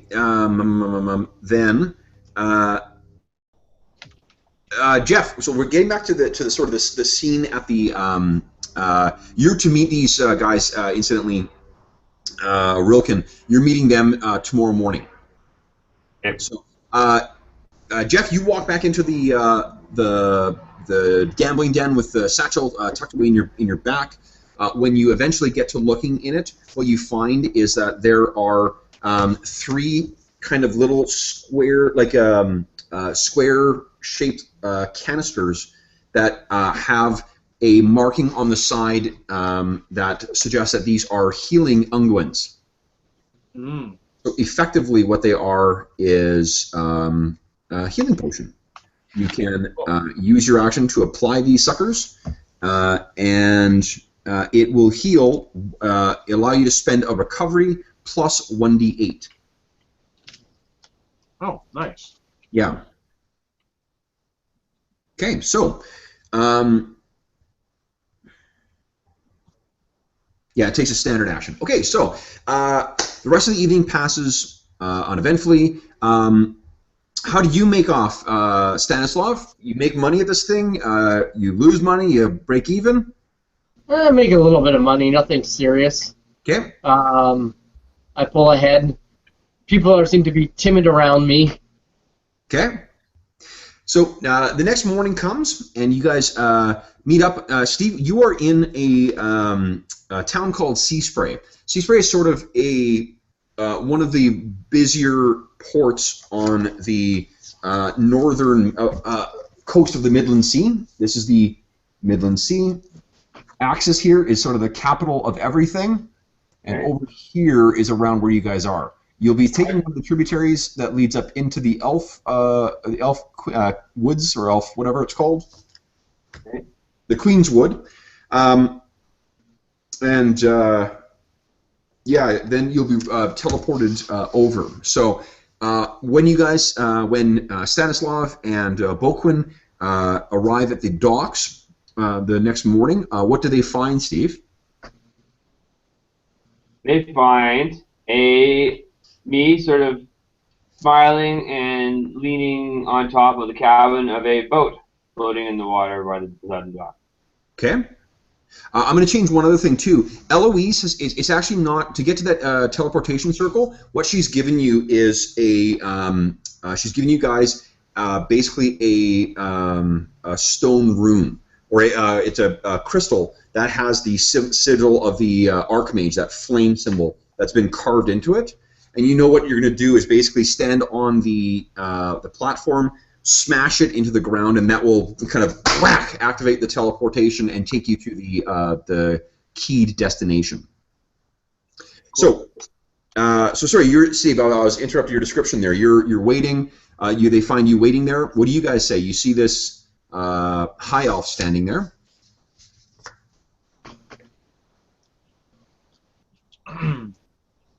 Greetings, Do we know him? sir. No. I don't think so. Brent, why don't you make an intelligence and cursed traveler check? Let's see if you've heard of him. All right.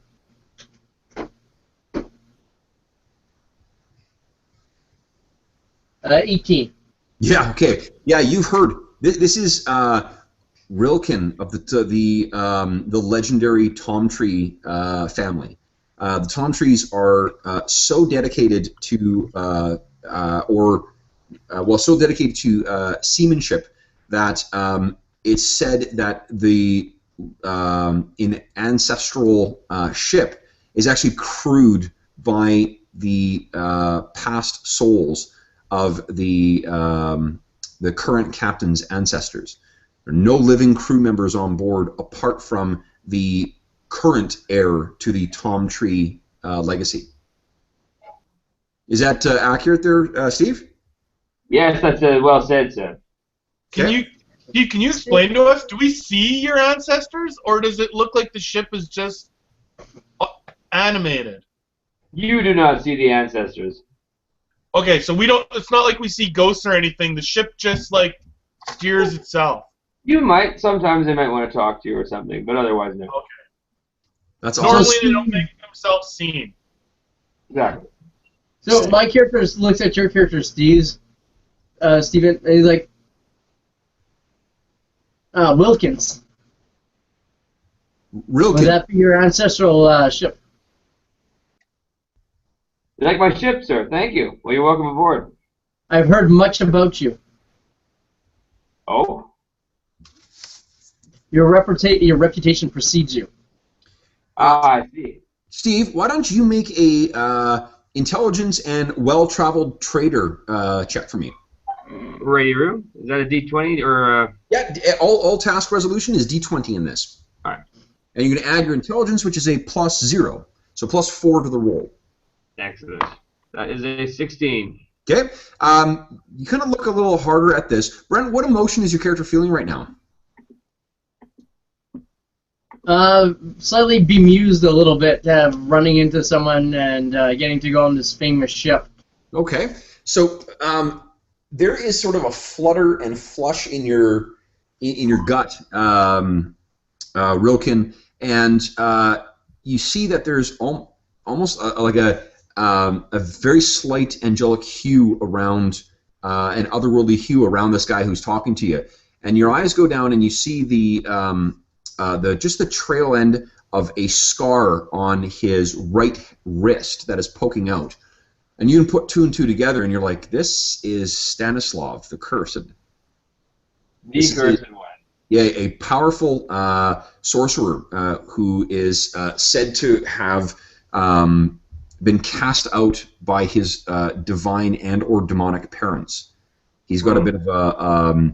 and he's known to be sort of, in the same way that you travel all over, he's got that never taken the same place for long.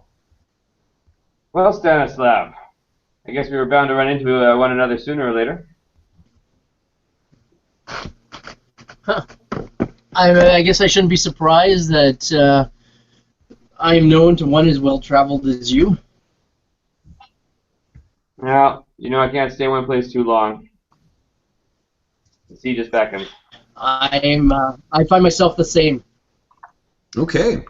So what does the ship look like, Steve? What is the... I'm saying Ship of Souls, but you can call it whatever you like. Let's say it's a simple but older design, so it's it's very sturdy and well lacquered, and sort of it kind of looks a little different than the other boats around it. It's almost ancient. It's a few hundred years old. Awesome. Okay, cool. So it's got that antiquated look, but still well maintained and whatnot. Yeah. So what? When you issue orders to the crew, do you do it out loud, or do they kind of respond to mental command? Indeed, they seem to have a sense of what needs to be done, and they will also respond to command. Yeah. Okay. Is the ship out right now? The ship is out and sitting in the water, and I'm floating in it. Okay, so you guys step onto the ship. Unless there's anything else you wanted to discuss or chat about. No. No. You step onto the ship, and at basically as soon as you guys are on, the gangplank seems to retreat, be dragged back on its own. The railing falls down to seal that gap. The sails furl or unfurl, and then are caught by the wind, and the ship seems to be moving on its own to set sail. Rilken seems unperturbed by this, and what do you do? Like, do you bother seeing this thing out of port, Rilken, or do you sort of like trust the investors? I lean on the steering wheel at the back, but I don't seem too perturbed. Awesome. What do you guys do? Boquin and Stanislav.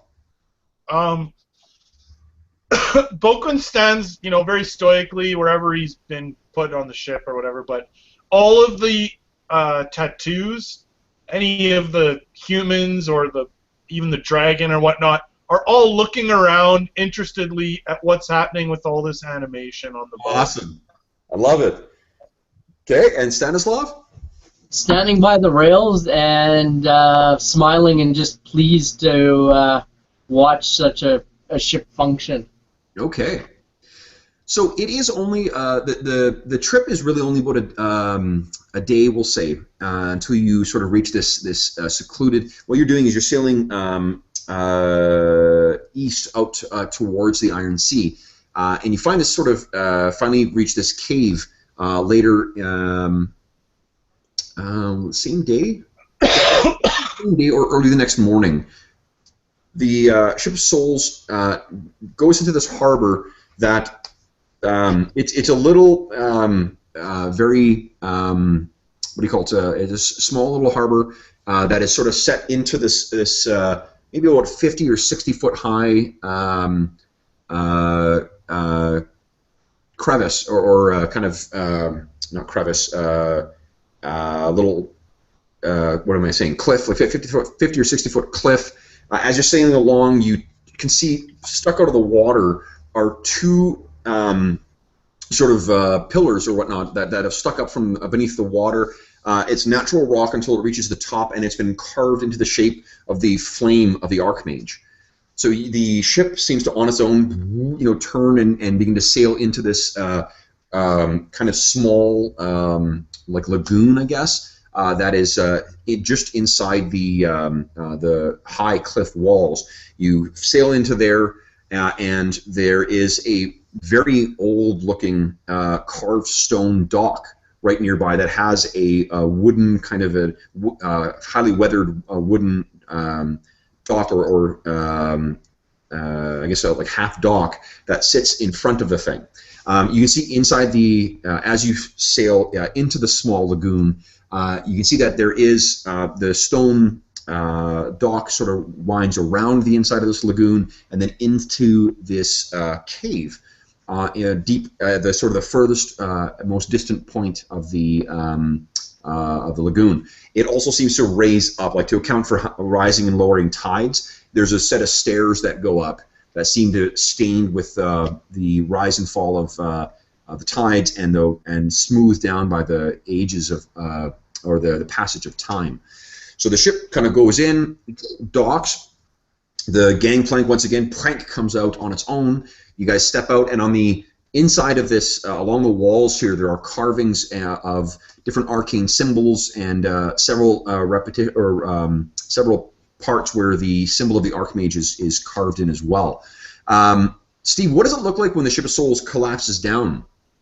I was wondering about that. I think it should be funny. It's sort of like you pop the top down, and then you sort of it's like I sort of some assembly required. I kind of knock over the post a little bit, and they just kind of collapse under the boat, and then I sort of fold it in, and it turns into sort of a triangle. Then I can lift it out, and it's really light, and then it fold it again and again, and then it just sort of puts it. Awesome. So there's this like impossible, following some kind of impossible geometry. The ship kind of is broken down and then placed into kind of a secure satchel and stored somewhere on Stanislav on Rilken. Kev. Yeah. As there's a ship. I have a ship that's tattooed on my right forearm. Yeah. And as he's doing this, the tattoo sort of mimics the action of what he's doing. Okay. Yeah. If it's like seeing something for the first time and it like the ship folds itself up. Awesome. Okay. So as you what do you call it? As you walk up the stairs and into the alcove, what you find in there is a carved, what you've seen before, this into the relatively flat, smooth stone floor. There has been carved a series of prominent arcane symbols into a rough circle, and then at sort of equidistant spots there are 4 sort of crystalline pillars that jut up from it. As you guys walk in, you know that there is, by speaking a well-known magic word, you say "illuminate us," and then suddenly the room, there's torches that sort of all light around the corner or around the edges of this, illuminating the magic circle inside. Which of you is carrying the crystal? It was probably given to Stanislav. Okay. Okay. You having a problem there, Brent? No, hang on. My phone just fell, so I. Okay. Yeah. Okay, so Stanislav, you guys walk into the circle. There doesn't appear to be anything else in this room apart from the actual circle itself. You take the what do you call it, the crystal out. You kind of look around and you hit the ground, and it's like all the air is kind of sucked out of the area. You black out for a split second, and there's a kind of the sound of not a thunderclap, but like a kind of a bang and a whoosh. And as soon as your eyes kind of readjust, you find that you're standing in a instead of this cramped, sea-smelling or salt air-smelling cave, you're standing beneath this massive, sprawling sky filled with clouds, and the scent of evergreens fills your nose.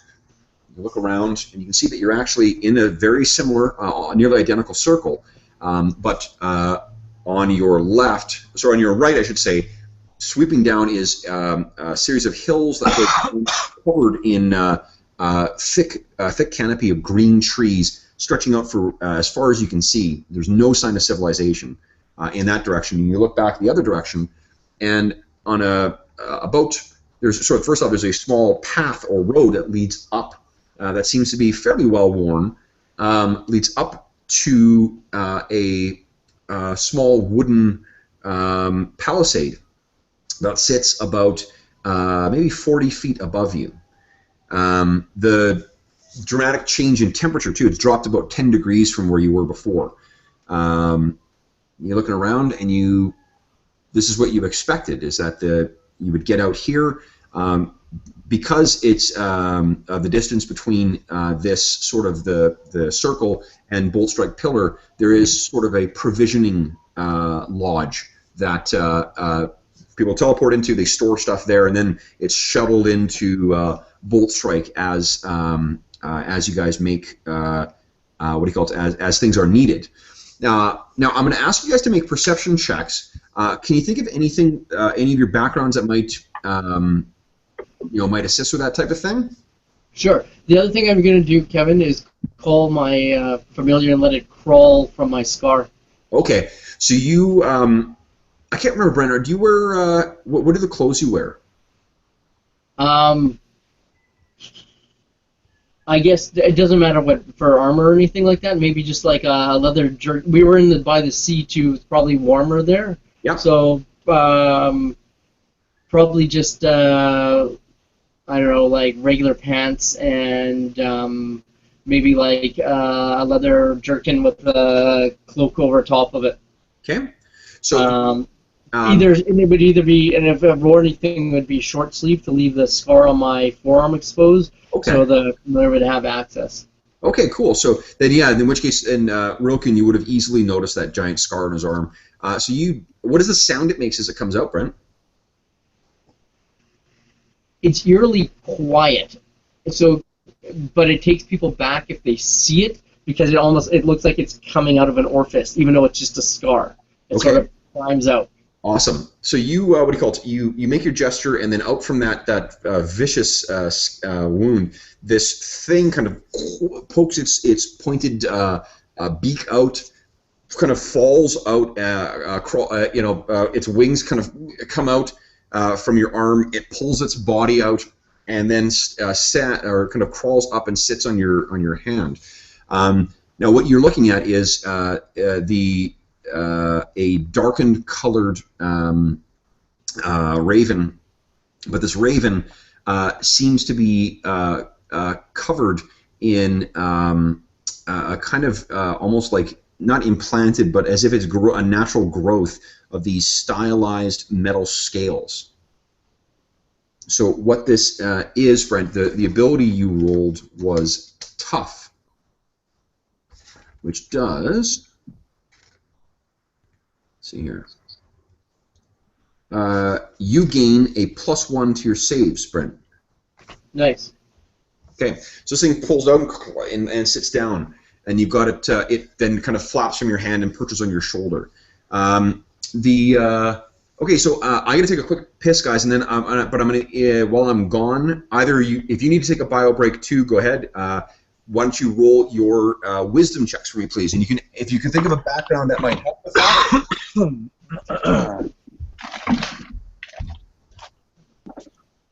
Yeah, I'm just gonna grab some water. I'll be back.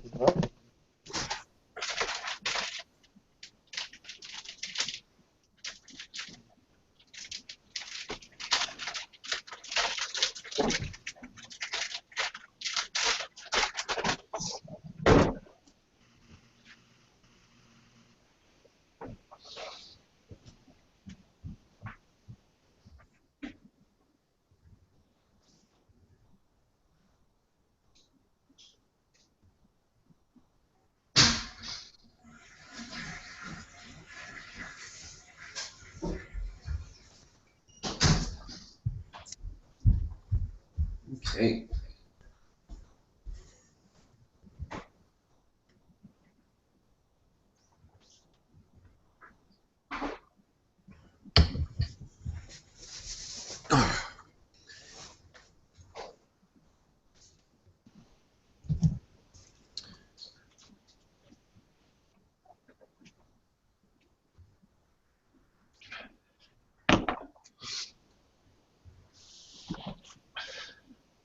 I don't think this is we're in the middle of the wilderness, right, Kev?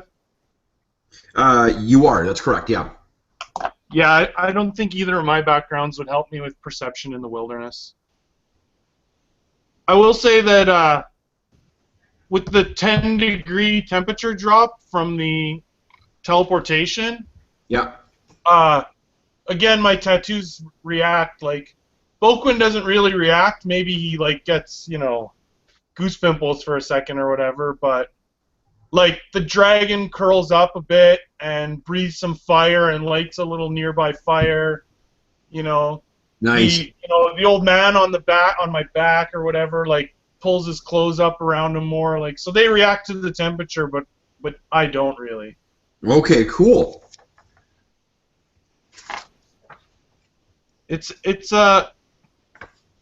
He remains stoic most times, and sort of the tattoos betray his, what's going on more than what he's doing. Okay. But I'll just do a straight up roll. So okay. It's just wisdom, did you say? Just wisdom then, yes please. Okay, 14. I got a 16 total. 16 total. Okay. Okay, so well, I'll wait for the guys to get back to give the Yeah, for sure. description here.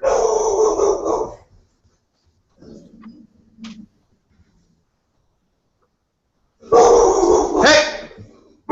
1 second. While they're getting, I'm gonna get the dog under control. Hey, Emmy, no barking. Hey, come here. Come here. No barking. Let's go. Let me go. Go on. Go on. Oh, good. Oh, come on. Good girl.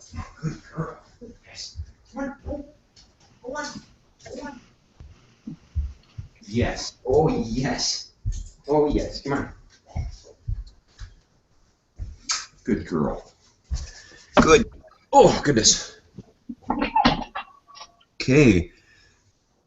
So we're just waiting for Brent to get back.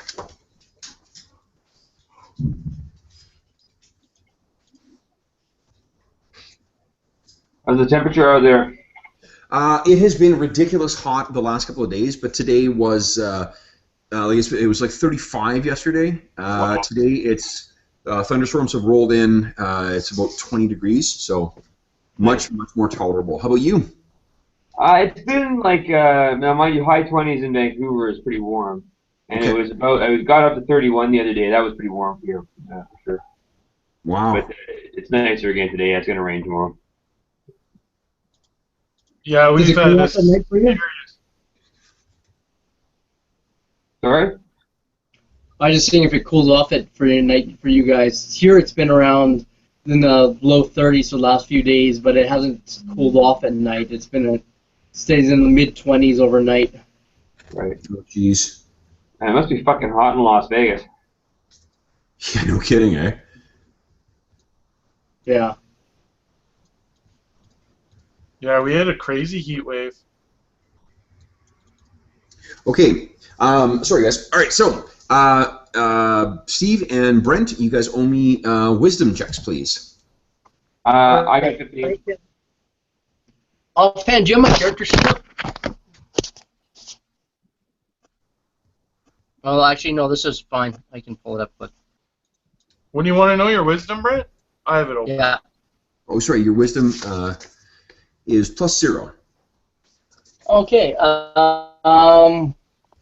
Well, as a wanderer and a vagabond, I'd be used to checking out my surroundings, especially wandering on my own. I'd be just aware of things around me That because of potential danger. that is too broad. I think that's bullshit. But you try and sell it to me again. Try something more like you're afraid of getting jumped all the time, Brent. Yeah, it's part of the wanderer thing. Like if you've been to like places that are unsafe, you're more aware of your surroundings than you would say in like, regular, Okay. like in an urban city. What I'm looking for, Brent, is exactly what the way Jeff phrased it. If you're specific, look, I'm used to going into when I go to a new place, what's the danger? That is narrow enough of a description that I will give you the bonus. Okay. I'm perceptive because I travel a lot is way too broad. Right, it's got to be more like your life. Like you've been jumped on the road and robbed, 3 times in your travels. So now anytime you're in a new place, you immediately look for danger. That's exactly, that bang on. Okay, so Brent, so go ahead. You get the +4 to it then, please, or +3. +3, so I get a 14 total. 14 total. Okay. Jeff, you got a 16. Steve, how'd you do? 15. 15. Okay. So I'm gonna say all three of you. As soon as you step out, you all know like, okay, something's off here. There is the when you look over, you can see that the roof of that building, you only see sort of the side of it, but it looks like it's kind of collapsed in based on the stuff kind of going up. Sorry, the part of the roof that's sort of collapsed in, and you can see that there are still birds swirling overhead as well too, carrion birds. There is no sound though, apart from the sound of the rustling pines around you. What do you guys do? I'll ask my familiar. I'll send my familiar to go take a fly around. Do that. You don't have that ability with it? Okay.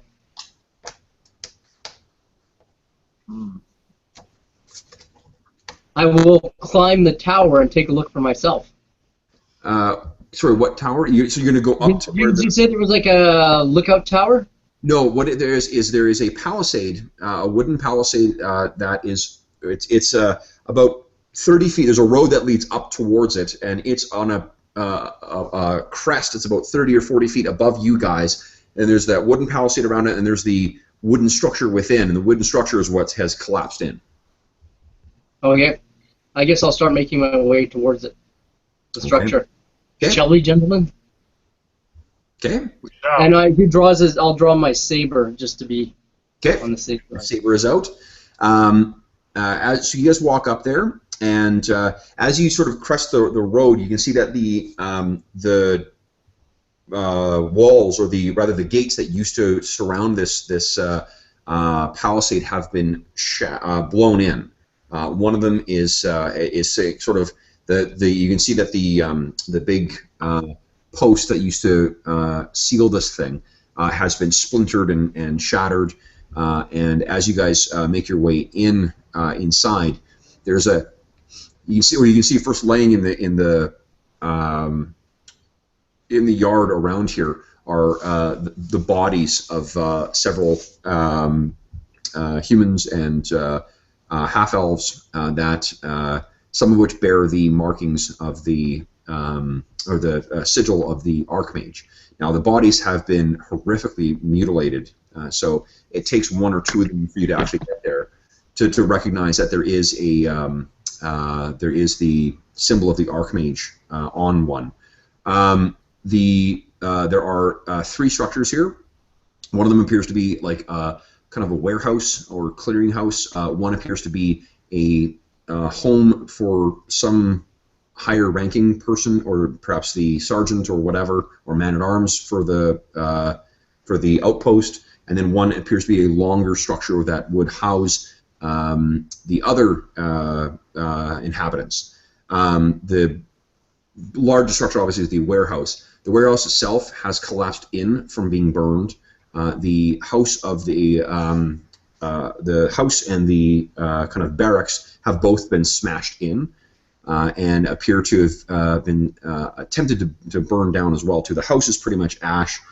The barracks has suffered the fire a little bit better. So now that you step inside, you can hear the buzzing of flies is much louder within. What do you guys do?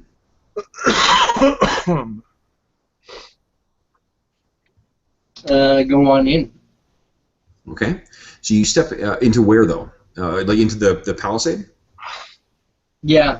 Okay. So you step in, and as you guys are making your way in, the sound of the buzzing flies and the calls of the birds overhead appear to sort of dominate or break the otherwise silence of the structure or the area. The scene of horror before you is really quite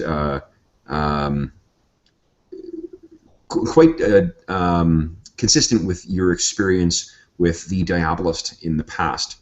The Hellborn minions that he has to do his bidding almost take glee in the pain and suffering that they can inflict on it. Who rolled highest? Was it you, Jeff? Like for that perception roll? Yes. Yeah, I think so. I had a 16. Okay, so you guys are sort of stepping through this horror, and you see that what do you call it, Jeff? You can kind of see out of in the sort of gap between. You can't see when you first walk in. When you first walk in, you see on your left is the warehouse. Straight ahead is the house, and then on the right is the barracks. As you're stepping away into the courtyard, you can see that there's actually on the side of the barracks there appears to be something sort of lashed or attached to the side of the wall. And as you guys sort of you get a little closer, you realize that it's a body. And as you get even closer, you realize that it is a body that has been effectively nailed to the wall in an inverted position and disemboweled with the entrails lying at the feet of this thing. You can see that there is you rolled a 16, right? This was a human at one point, and you're kind of horrified by what you see there. The faces of the people on my tattoos are averting their eyes. Even the dragon doesn't look at it. Okay. Do you point this out to your colleagues? Yes. Okay.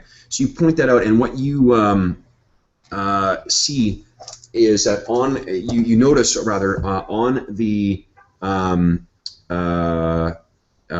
sort of the front chest, it's a bit distorted by gore, but once you sort of recognize it and you look in, you see that there is a brand on there that matches this symbol, which is the symbol of the Crusader.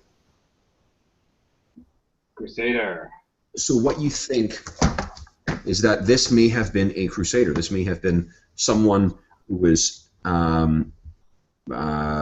sworn their life to defeating the hosts of hell, and part of that would be against the Diabolus as well too. The Crusader doesn't always line up perfectly in sync with the Archmage necessarily, so this could have been some other reason that this person was here.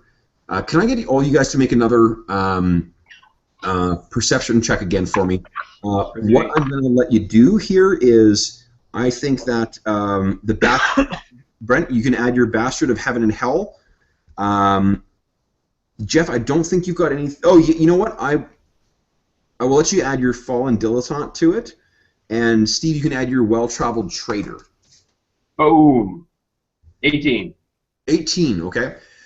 16. So, and Jeff? I rolled a 3, so. Okay, so you do not. Total of 9. Once Boquin points this out to you, you guys look over and you can see actually like hidden in sort of the gore and viscera that has fallen out from this Crusader. There is a iron shod necklace hanging around his neck that somehow was remained. Everything else was stripped. The body is otherwise nude, but that one thing was not taken. Interesting. I'll sort of lift it up with the tip of my sword to see if there's any markings on it. The thing is it's a links of like cold iron or just like unfinished steel, I guess. And on the in the center in the clasp is the clenched and spiked fist of the Crusader. What you're guessing is that there is some kind of magical quality to this thing that whatever was able to strip everything else from him was not able to remove this thing.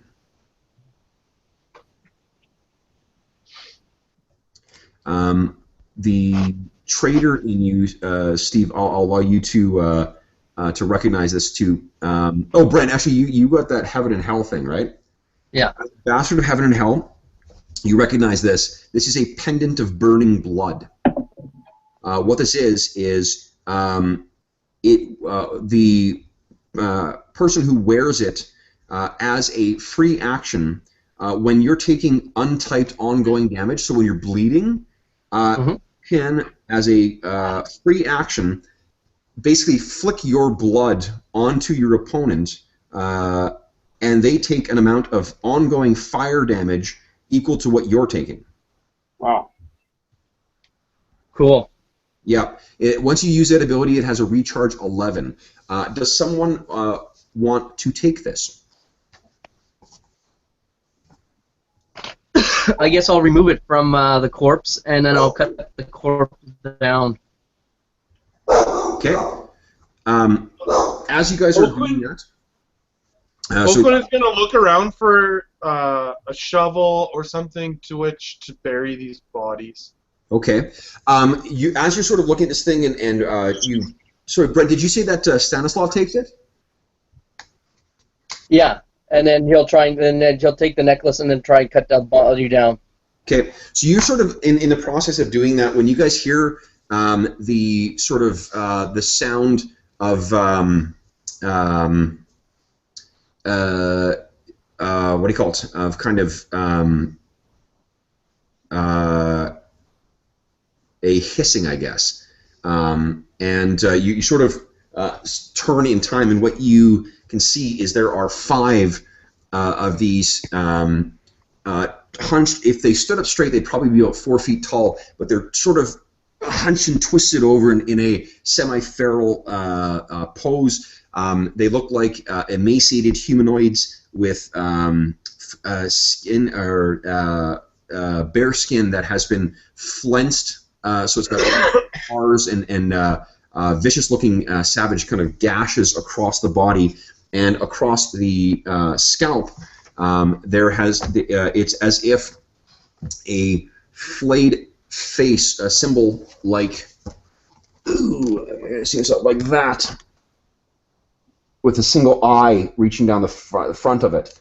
These creatures are bald, with jaggedly pointed ears, and there are 4 of them that wield these savage-looking short bows, and they're sort of running at a sort of a lumbering lurch towards you guys, and a fifth one that is standing with a crudely made staff that has the same symbol on the top of it, made from some kind of bone and bathed in dried or caked in dried blood.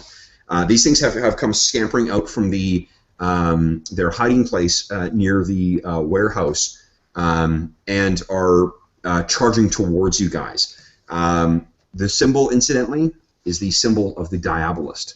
So, can I ask you guys to please roll initiative for me? Now remember your special abilities that affect the initiative.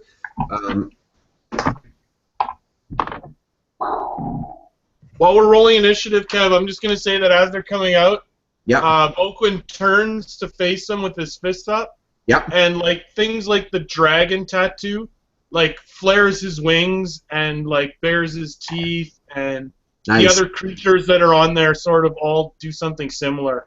Awesome. They'd be hissing and growling if you could hear them.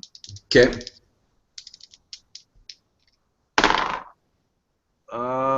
Yeah. So my good roll is 22. Okay. He rolls 2. He rolls twice, yeah, because it's a human trait. Gotcha. I roll 17. 17. And Brett, you can take advantage of that. Yeah, but I can only do it once per day, so I'm going to hold off for now. Oh, I see. Okay. How'd you do, Brent? 14. 14. Okay. So the order is going to be Boquin, then the what do you call it? These Diabolist minions, or Diabolist things. 2 of the guys, incidentally, mechanically speaking, 2 of them are minions. So I'll call them. Yeah. What am I going to call them? I'm going to call them the Demon Spawn, I guess. So there's the Demon Spawn, and there is the what do you call it? The Diabolic Warlock.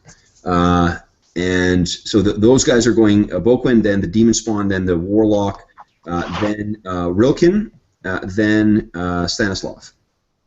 So, Boquin, these things are far away right now. So you can, or, no, they're nearby. Because this yard isn't, well, no, you're on the opposite side of the yard right now, so they will be far away. So what are No, sorry, I'm going to change my mind again. They're nearby. What nearby means is that it takes you one move to get engaged with them. And they're sort of, they're running relatively close to each other as well. So, what would you like to do? I will. I think I would just charge in there. Okay.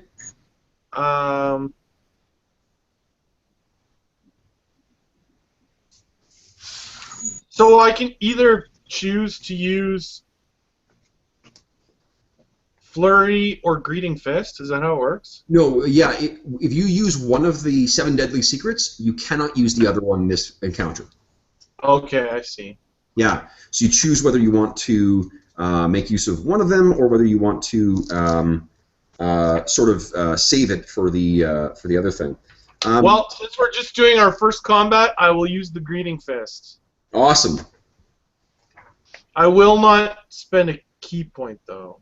Okay, so you go racing in, and go ahead and make your. So do I choose one of my forms to start or no? Yep, I would do that. I mean, you can use your basic melee, which is just the punch, but I would start with an opening attack to start that. Yeah, I'll use the claws of the panther. Okay. Oh, I was gonna look them up. That each form has a name, doesn't it? Each attack. It does. Each attack does. I didn't bother to include it, but you can feel free. I know. I'm gonna look them up for this fight, but for now, I'm just gonna say I'm doing it. Okay. So so I roll +6 versus AC. What do you want to attack? Do you want to attack one of the minions, or do you want to attack one of the Hellspawn? Whoever is in the first one, I would reach. You could reach either the minion demon spawn or the other demon spawn. Okay, just a regular demon spawn, I guess. Can we tell the difference? Remember, yes, you can, because it's there are abilities that like a minion. Remember, if you do enough damage to kill 2 minions, you kill both of them. As long as they're together, like they're treated as mechanically, they're treated as being part of the same group. So it allows you to do that cool kind of like for minions, you can leap in there and like yeah, take them all down. Oh, okay, I see. Yeah. Okay, well I'll attack the minions then, I guess. Okay, so you race in and go ahead and make it. It's one enemy you attack, so go ahead and make your attack roll. Okay, so it's +6 versus AC, so it's just D20 +6. Yep. So 13. 13. Okay. 13 is that 13 in total, or did you roll a 13? No, it's a 13 total. Oh, okay. So you leap in, and unfortunately, these things are so much quicker than you anticipated. They, duck out of the way, but with a miss, they still take 2 points of damage. Okay. Okay. So you clip one of them, and okay, let's see here. Okay, and they take a little bit of damage. You still have a quick action if you like, but I'm not sure if there's anything quick you could do here. No, not really, eh? What did you roll on your on the dice? A 7. Okay. Remember, if you roll a 2, you get to re-roll because you're effectively dual wielding. Right. Okay. Okay. So then next up is the demon spawn. So 2 of these things drop. Oh, wait, Kev, can I just say one last thing? Sure. As a quick action, can I just take a pose? Yeah, of course. Okay. I just take a martial arts stance. Okay. So you try and hit these things, and they kind of. So 2 of the what do you call it? The 2 minions that you're engaged with, they toss their their bows to the ground. They whip out these vicious little kind of like hatchet, rusted hatchet things, and try and hit you with them. That's a plus. It's a 14 and an 11. Against my AC? Yep. No. Nope. Okay, so you duck or dodge out of the way. The other 2 demon spawn raise their bows and fire a stained arrow at each of Stanislav and Rilkin. Oh, natural 20 against Stanislav. Stanislav, you take 8 points of damage. All right. Okay, and then against Rilkin, does a 17 hit your AC? Rilken? Oh, yes, it does. It does. Okay, so then you take 6 points. You take 4 points of damage. Okay, and then the that thing with the staff, it begins chanting these horrible kind of hellbound. Actually, you would recognize the language being used. It's the formal language used at the courts of hell. It starts speaking and kind of focusing its eyes on 1, 2, 3, 4, 5 on Rilken. Yeah. Rilken, does a 14 hit your PD? Back. Only if my PD is 14, that means it's a hit. Yeah, it is a hit. Yeah, that does mean it's a hit. So it what do you call it? It starts speaking at you, and this almost like a series of seizures are passing through your body. You take another 8 points of damage, and you will take another 2 points of damage whenever an enemy engages or disengages from you. So you can feel there's these waves of kind of like tremors coming from the other demon spawn, and you get the sense that if they get into you, if they engage with you, that you're going to take more spasms. Dang. All right. Okay. Then it is speaking of Rilken's turn. What do you want to do? I'm gonna befuddle this motherfucker. That's what I'm gonna do. Okay. The warlock. Yeah. Okay.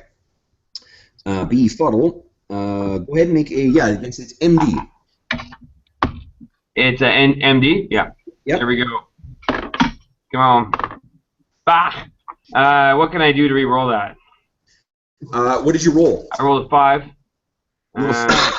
Okay. Well, remember, look at the ability. If you hit, it's confused until the end of your next turn. Confused means it cannot make opportunity attacks or use limited powers, and the next attack will be a basic or at will against its ally or allies. But with a miss, it's dazed, which means it's -4 to attack rolls next turn. Isn't that interesting? Yeah. All right. You rarely get nothing on your round in 13th Age. Cool. I'll take that. Okay, so you are, it does have less than 100 hit points, so you're able to target it. Remember, you'll see that some of your abilities have to target things that have less than 100 hit points or less than 50 hit points or something like that. That includes, like, shit that you've whittled down. Okay. So there's some abilities where you're like, I need to beat this dragon down to a certain point before I can unleash whatever on it. Right. So, yes, that hits it, and this thing, what does it look like, Steve? What does your power manifest as? It's, let's see here. I think it would have to be, I drive my magical abilities, which we'll talk about later. They're connected to what I know about the sea. But it would be by blasting my loot at him. Okay. Like this sound kind of screws up his thing. Okay. Breaches in his ears. Guys, I'm going to point out one more thing you can do. Sorry, Jeff, you were asking about the quick action. You may use a quick action to perform a stunt. First, describe how you're using the environment or special circumstances to perform the stunt. Make it interesting. Then, the GM may let you roll a skill check against a DC based on the difficulty of the stunt with an additional bonus equal to the escalation die. Success gives you an extra added effect to your next standard or move action. The effect may be a +2 to the attack against some enemy, some bonus damage, a movement-related effect, a free disengage, a minor condition, or something else thematic that you and the GM can agree on. So there's a benefit to being creative with the way you're describing or using your attacks. Okay. Okay, so bear that in mind for escalation die comes next round. So, okay, so Rilken, are you staying where you are, or are you going to move to engage? I will stay where I am, I think, for the moment. Okay. So, Rilken, your turn is done. Stanislav, what are you doing? Stanislav looks down at the arrow shaft sticking out of him. Yeah. Looks up. His eyes are glowing red. Yeah. Looks towards the minions. Right. Some of the fire. Some of the fire is and tells them, place, or what do you call it? Some of the fires in the or the burning embers flare back to life. And he looks up at them and he says, and he looks at all the minions and says, "Fuck off and return to your master." At this point, his whole entire body erupts in flame as he empowers himself. Okay. With the spell. So my standard action is to empower myself. Okay. That's that gather power ability? Yeah. Awesome. Okay. Do you have a quick action you want to do as well? Not unless there's a strategic terrain to maneuver myself to. Remember, Brent, it doesn't function like, oh, there's X thing that will give you plus bonus. The onus is on you to describe it, how it's going to be able to be used. You can get that bonus, but you got to describe to me how it's going to be used. So think about it for next round. Okay. Okay, or if there's a quick action, if there's something like a barrel that had trade goods or something that he could hop up on. No, you guys were closer to the barracks than you were to the to the warehouse. So I don't foresee there being something in there. Okay. What I will say, Brent, is there is a I'll say there's a collapse, the remnants of a wagon maybe. Okay, that you've hopped up on. Okay, sounds good. Okay, so top of the round, Boquin, and escalation die is 1. Okay. Plus 1 to all attack rolls for you guys. Oh, so we add 1 to whatever we roll. That's right. Okay. Okay. So I will continue with the Claws of the Panther, and I will do the Cat Cuts Between Hounds. Nice. Attack. So this roll is a 12 plus 7, a 19. 19 is a hit, and because it's an even number, each enemy engaged with you also takes 1d6 damage. Dang. Nice. Okay, so damage is 2d8 plus 3. Okay. 2d8. 2d8. That is 8. Okay, actually, you killed those 2 minions. How does it look? look? Plus 3 is 11. Okay, yeah. So how does it look? You killed those 2 minions. I realized after the first attack that they were faster than I thought. So I changed my stance and I went for a low kick right to the midsection. Okay. And it's like a double roundhouse kick, 1 for each of them. Awesome. Wham, wham. Their little exposed rib cages kind of collapse in. Collapses them. Awesome. And ichor spews out of their mouth and they drop down still and you land. You still have a move and a quick action if you'd like. And remember that you're not engaged with anyone right now. There are 2 other demon spawn thing chanting and pointing at Rilken. I will dash towards the next closest one. Okay. You can choose either the one of the 2 demon spawn or the shaman. I'll move towards the shaman. Okay, so you're engaged with the shaman now. Okay, now it is the demon spawn's turn. They once again pull to their back and yank out another of these disgusting stained arrows and unleash one at each of you. Let's see here. The red will be against Rilken. So Rilken, it is a 21 versus you. Dang, is that -4? That is no. That's not the shaman. The shaman hasn't had his turn, or the warlock hasn't had his turn yet. This is one of the other guys. Cocksucker. All right. Yes, it does hit me. Does hit you. You take another 4 points of damage. Oh man. All right. And then Stanislav against an 11. That misses. Yep. So another that one fires wide of you. No doubt intimidated by the erupting flames. The shaman. Hey, Kev, whenever you roll lesser 5, let me know. I will do. Yeah, absolutely. Okay. Thank you for reminding me too. I would have forgotten.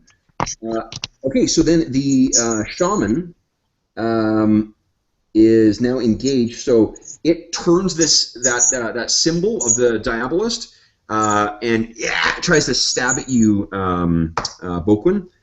He rolls a 22. Oh yeah, that hits me.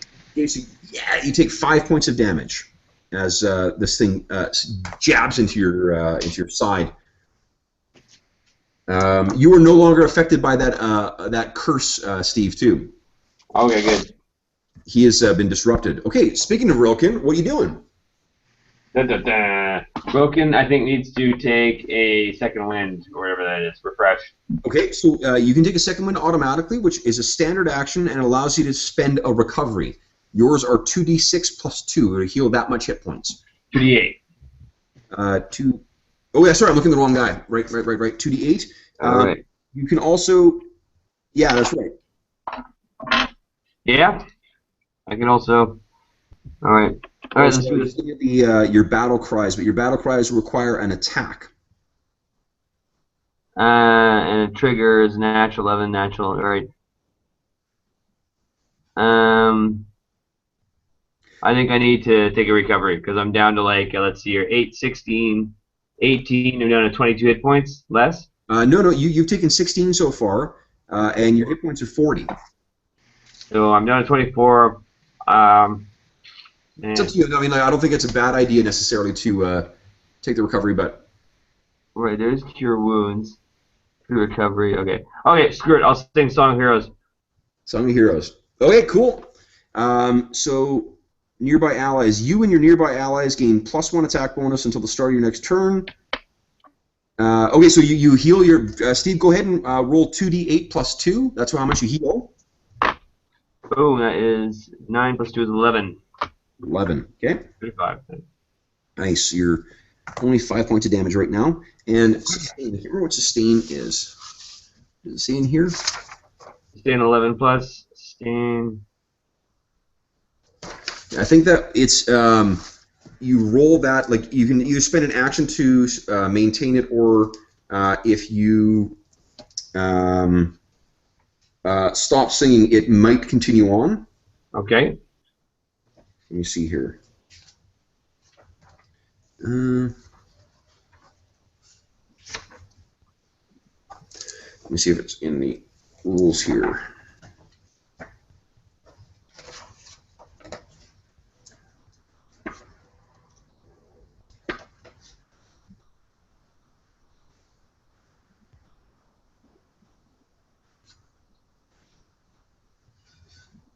It is not. Okay, that's the way we're going to rule it, is that you can spend an action to maintain it, or a quick action to maintain, or you can just let it go and you can roll the 11 or higher. Okay. No, sorry. You roll each round, and that tells you whether it carries on or not. All right.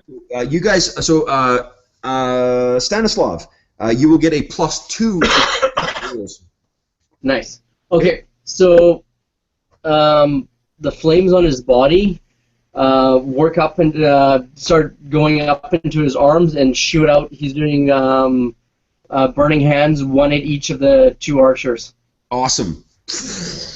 Go ahead and make your attack rolls. Remember, +2 to your attacks. All right.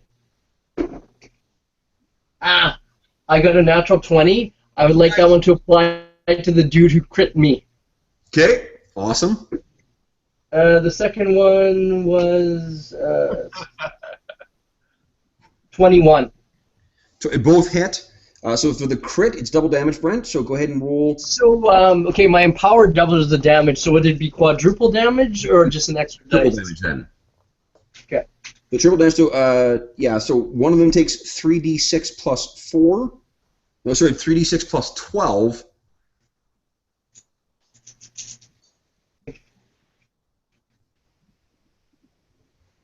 It takes 20 points. Okay, it is consumed by your flames. And then the other one, go ahead, is 1d6 plus 4. It takes 12 points. 12 points, okay.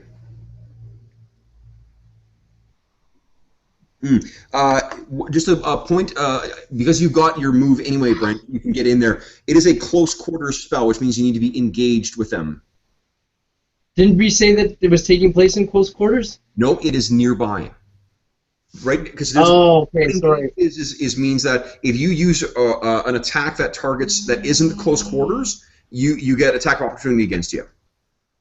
Okay, so is there a difference between engaged and close quarters, or are they just synonyms for that? Engaged is a range. Close quarters is the range of an ability. A close quarters spell, like what your Burning Hands is, can only be used to engage targets. Okay, so basically it's a touch kind of melee thing. Exactly, because remember that it's abstracted ranges is engaged, nearby, far away. Okay. Okay? So, like for instance, if you use Chaos Bolt while engaged, they'd get an attack of opportunity against it. Okay. Okay, because it's a ranged spell you're using. Close quarters, you go ahead. Thing is, I'm going to say you can engage both of them. You could have left off that thing, run in there, and then unleash that, fire on them. How much did this one take, Brent? Sorry, I got distracted by the close quarters. The other guy took 12 points. 12. Oh wow. Okay. So he howls as the flames from your hand consume him. Oh wait. When it does double the damage, does it just do double the dice or double the damage modifier? Hang on for a second. Double damage modifier as well. Okay, then it takes 16. 16, nice. Okay, so yeah, this thing is well staggered. It is horribly burned on like 3/4 of its body. It's still walking, but quite badly injured. Okay, top of the round. Escalation die. Number 2, +2 to all attacks and rolls, and plus another one from Rilken's Song of Heroes. Oh yeah. Okay, so Boquin, what are you doing? You're engaged with this. So that's +3 to attacks. Yep. Not to damage though. Not to damage, no. Okay. Well, this guy's probably about to die. Nice. Oh yeah, you got your final one. I'm gonna quickly take a piss. Sorry, this coffee has gone suddenly urgently through me.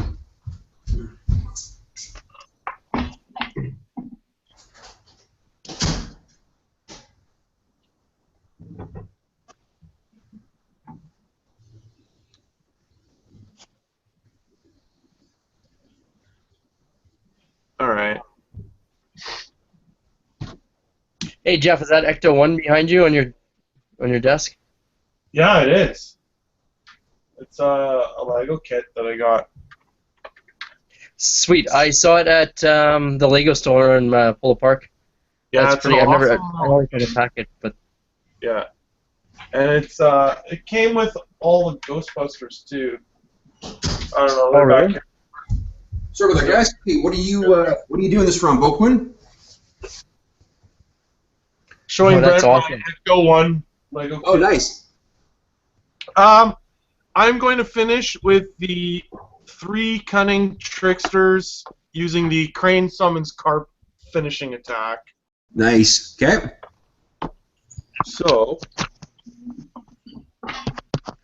I roll a d6. That's an I awesome. rolled a 2. Okay, which means re-roll. Reroll, nice. I rolled a 8. 8 plus 9 is 17. 17 is a hit. And that means it's a natural even hit. So he takes damage, and then if it targets you with an attack before the start of your next turn, you can hit it again for automatic damage. Okay, and I do 2d10 plus 3. Yeah. It is the first time I've hit him, so he takes an extra 2d6. Nice. So he takes 2d10 plus 2d6 plus 3. Nice. And if he tries to hit me, I get to hit him back. That's right. 8 and 11 is 19, and 4 is 23 plus 3 is 26. 26. Warlock. Wow. Okay, so you hammer him. He's likewise. What does it look like when you finally bring that? Because you've been setting up this move for the last couple of rounds. Right. So this one I set up. It's like a fake, and it is just like a crushing uppercut right smack on his jaw. Awesome. A couple of his teeth fly out of his mouth. Staggers back. Blood or ichor drops out of his like black ichor drips out of his mouth. He lowers his spear at you again. So then it is there's only one demon spawn left. It turns, and let's see, actually it's going to attack Stanislav. So it rolls a... Brent, it rolled a 5, so what does that do?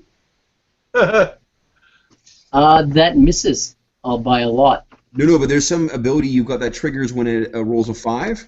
Yeah, you wanted to know when you rolled a 5. Oh, 5 or... Oh, yeah, right. My bad. I forgot about that. Now, thank you for reminding me. Yeah, no problem.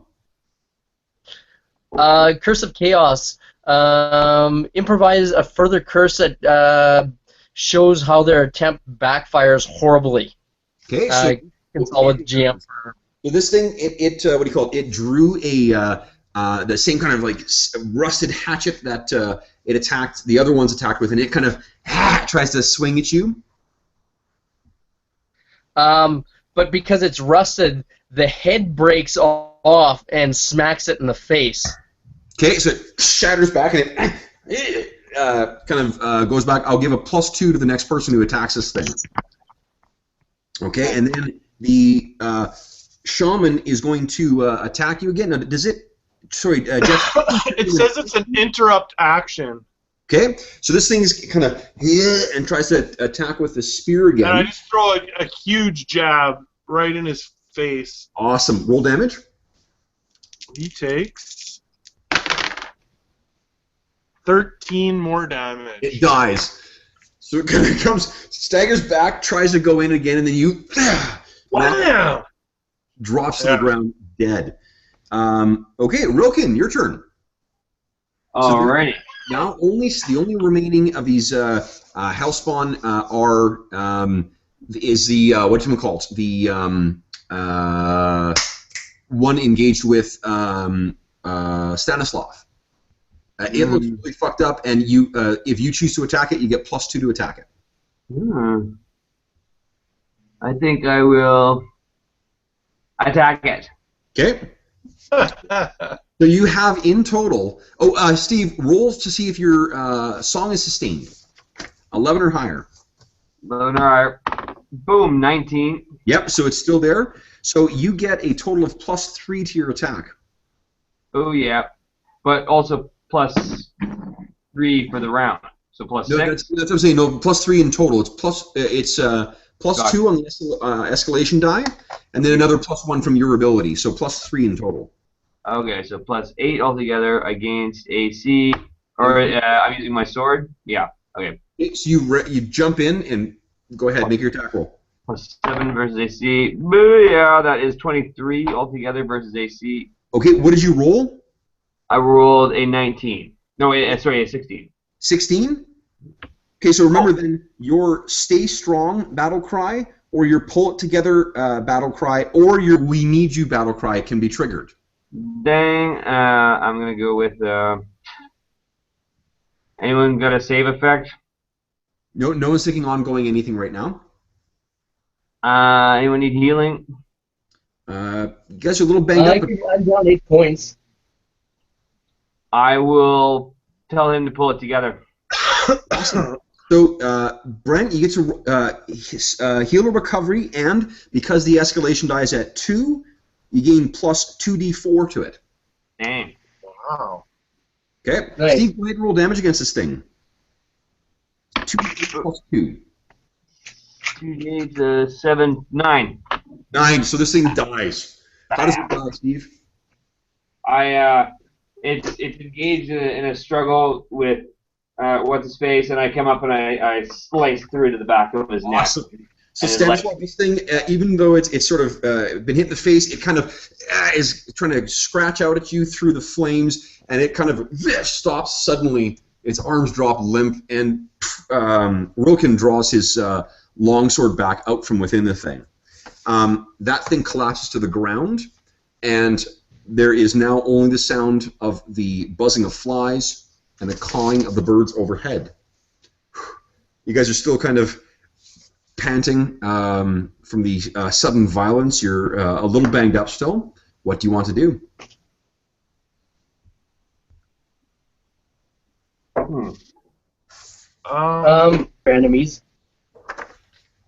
Can I use a recovery dice after combat? Is that how it works? That's what you do. Yeah. Once you have a chance, it takes you I think a minute to be able to do that, or 5 minutes or something like that. And it says recovery's 8, meaning I can do it 8 times a day. That's right. Well, it's 8. Remember, it's not necessarily. It says per day, but what it means is until you complete a heal up. Full rest. Yeah. Okay. Yeah, a full rest. Okay. Well, I heal back the 5 that I lost. Okay. As you guys are sort of taking a moment to catch your breath, you hear this kind of splintering sound, like the sound of like twigs or bark being kind of torn off of something. And you look back and you realize it's on the body of that warlock, and where it's fallen down, it's like the various what do you call it, talismans and juju and whatnot that's hanging around his neck.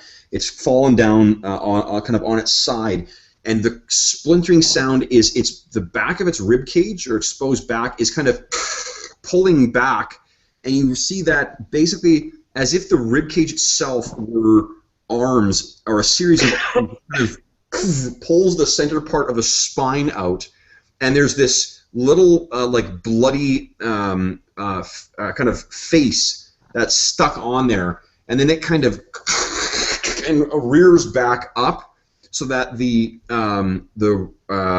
rib cage and the bloody viscera between spread out in this horrified kind of almost like wings, with the rest of the spine popping out as sort of a trailing tail behind it.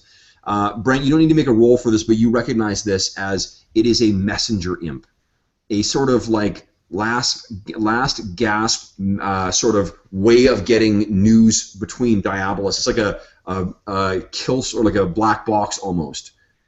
This thing is going to take flight and try and bring news back to the Diabolist, or to the Diabolist's minions, I should say.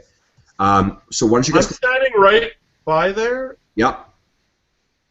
If I see it coming out, I will try to like kick it. Sure. Go ahead and make an attack roll. I'll just use the same initiative order. So, Bookman, what are you gonna do? I make a kick attack on it. Go ahead and make. So this resets the escalation dice, though, right? It does, yes. So it's a new combat. I lose my greeting fist. You greeting fist. No, you can use it again. Because that is just, I don't think it's an encounter ability. It just means that you can only use one of those deadly techniques per encounter. Okay. So even if it had turned off, I could turn it on again. That's correct, yeah. Okay. I will use Fox Senses Weakness and attack him. Go ahead, make an attack roll. Just make sure I'm reading the right one. Yep, melee attack, +6. Natural 20. Natural 20. Okay, that absolutely hits. Double damage. Oh, wow, double damage. 2d6 +3 +2d6. No. Wait, I double the bonus too? Yep. Okay, so it's... And because of the greeting fist, it's actually 66. Yeah. +6. Yep. Alright, so that's 5. 12. 26 damage. 26 damage. Okay, this thing is splinters into a bunch of bloody chunks and falls to the ground. That messenger imp is going nowhere. Yeah, that was like a spinning roundhouse kick. Awesome. Okay, so now what mechanically we need to do is those of you with recharge abilities, why don't you roll for those, please, and see which of those you've recovered. So, Steve, that would be your Song of Heroes and your Befuddle. You need to roll. I roll natural 20. Nice. Which one was that for? Befuddle. Okay, so you got Befuddle back, and roll for Song of Heroes. Song of Heroes 12. 12. Nice, guys. That's back as well. Brent, I don't think you used any of yours, so. No, just that So that means you'll be able to use it again without a rest? Sorry? that roll means that he's able to use it again without resting. That's right. Yes. What up? So Nice. the minions of the Diabolist collapse at your feet. This clearly suggests that the Diabolist is somehow involved in what's happening here. What do you guys want to do? It's about it still is early in the day, and at half a mile travel, you could make it to Bolt Strike Pillar before sunset. But Sounds like a plan. okay. So Or do we want to wait? Or do we want to wait here and give these the deceased soldiers at the fort a proper burial? Yeah, Volquin would like to bury them. okay. And then we would hit the fort or the circle next day. Okay. What I'm going to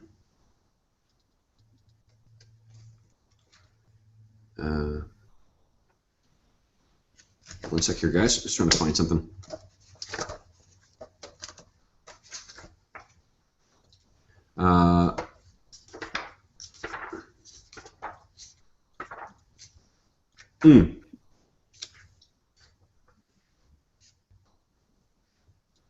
Okay. Now, normally this would happen in like sort of either when you achieve some big thing or whatever else, but because of we're trying the system out, I'm going to give you an incremental advance already. So, what you're going to do is you can gain hit points as if you'd gained a level. You can gain +1 to all your skill checks. You can gain.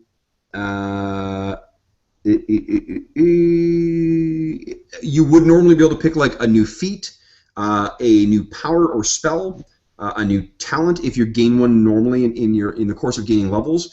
So it allows you to every session you'd be able to get at least some step towards that next level. Okay. Oh, I see. Yeah, okay. Yeah, it's neat. So you don't there are certain things like your attacks and defenses; those don't go up until you actually gain that next level. But almost everything else, you can potentially, as your incremental advances, you can pick them. So what I'll let you choose is: do you want to take +1 to your skill checks, or do you want to gain hit points as if you gained a level? I'll take hit points because Okay. I think I'm our tank. So. Okay. Then Monk, you are 7 plus your Constitution modifier. Nice. So that's 8 total. I'm at 44 now. Okay. And Steve, do you want to take the bonus to your skills, or do you want to take the hit points? No, what are the skills? Is that everything? It basically means that you add your level to your skill checks. Okay. Okay. And skill checks is everything. Okay, I will take a +1 to my skill check. Okay. That's actually something I fucked up. You're supposed to add your level to it as well, so it'll be 2 plus your attribute plus your background. Cool. Okay. So Plus a bonus. skills. All right. Sorry, that's 2. And Brent, what does Stanislav want? He likes staying alive. It helps with skill checks. Skill checks on dead don't work so well, so I'll go with the hit points. Okay, sounds good. As a sorcerer, you gain 6 plus your Constitution modifier. Okay.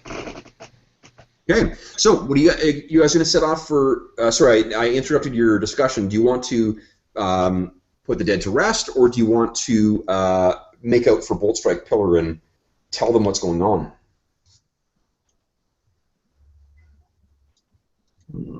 Yeah, that's a tough one. Is there something to be finished here? I don't mind burying them. It puts us a day behind. How time sensitive did we think our mission was? Well, remember, your mission was to deliver that artifact that you have with you to Bolt Strike, and to investigate whether the rumors of the Diabolist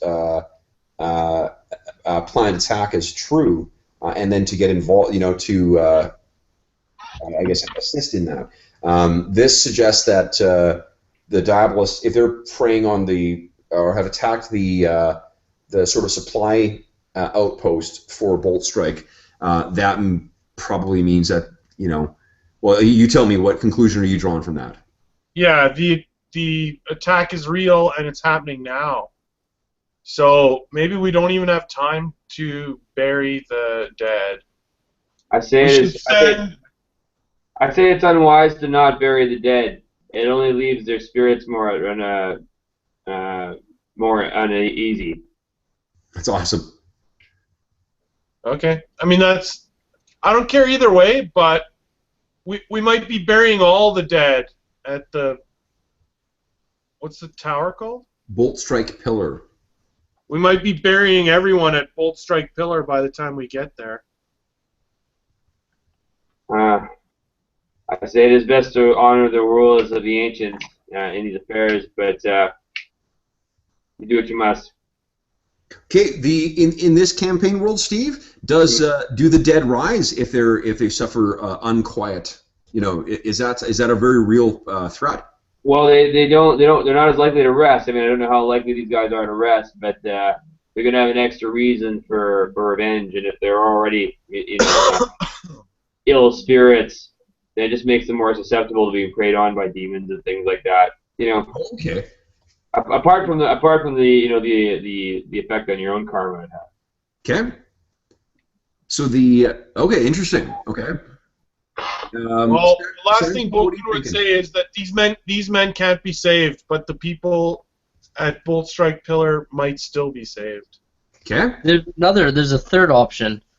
We bury them now and head to the tower at night. Sure. Not sure. What would you use to light the way? Because none of you have been there before, so there'd have to be some sort of navigation through it, and navigating through the hills at night. One of the things is the name Bolt Strike comes from the amount of uncanny amount of lightning strikes that actually hit this pillar, which means there's overcast skies the whole way in. So that would mean that you're traveling with no moon and through the wilderness at night. I'm not saying that to suggest that you don't do it. I'm just saying that you'll have to maybe to explain how you're going to get past that challenge. What do you guys think?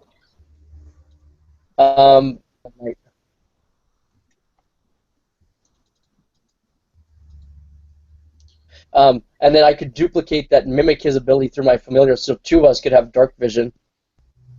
Okay, from whom? Our elf. Or elf. Steve's character's an elf, right? I don't think he's got there's no such thing as dark vision in this game. Nope, elf's got no dark vision. Oh, okay. Well, okay. I just assumed that all elves had dark. Nope. Okay. Then we would be forced to use torches. Well, but Kate, maybe I'm not being clear. You're like using torches in an area that is known for lightning strikes and stuff like that. You're traveling through the rain at night, even with a torch. The torch only grants you a very limited range of how are you thinking you're going to be able to navigate? It doesn't help you navigate. Yeah. Yeah. Oh, okay. Like, do you see what I mean? Like, it's not, the challenge here is that it's it's making your way through the pitch black night, along a wilderness path that you've never traveled before. Now, there is a path there, but I can tell you from hiking experience that it's real fucking easy to lose that trail even in the daytime.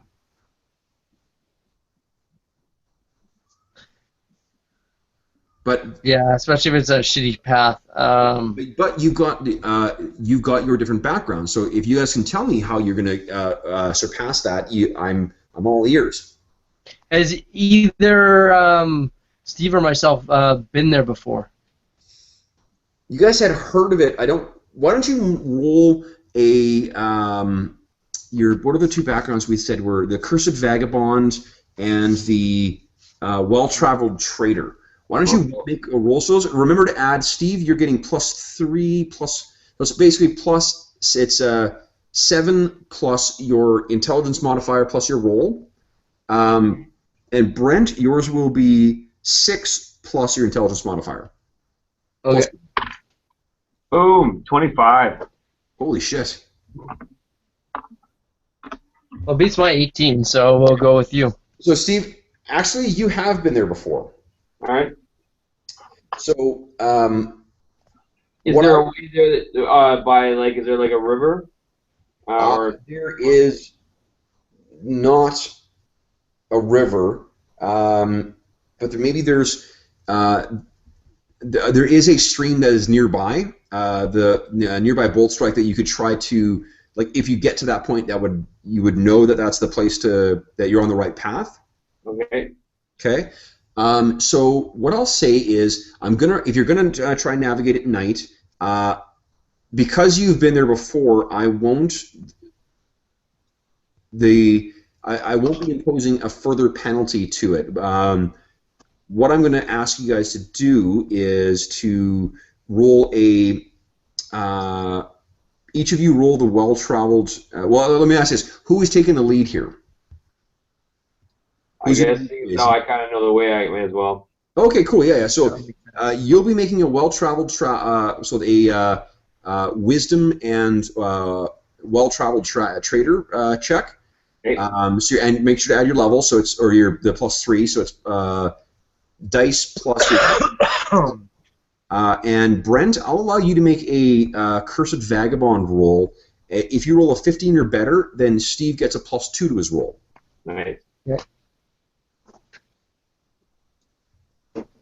If you two think I you can rolled a lead us 19. there, Nice.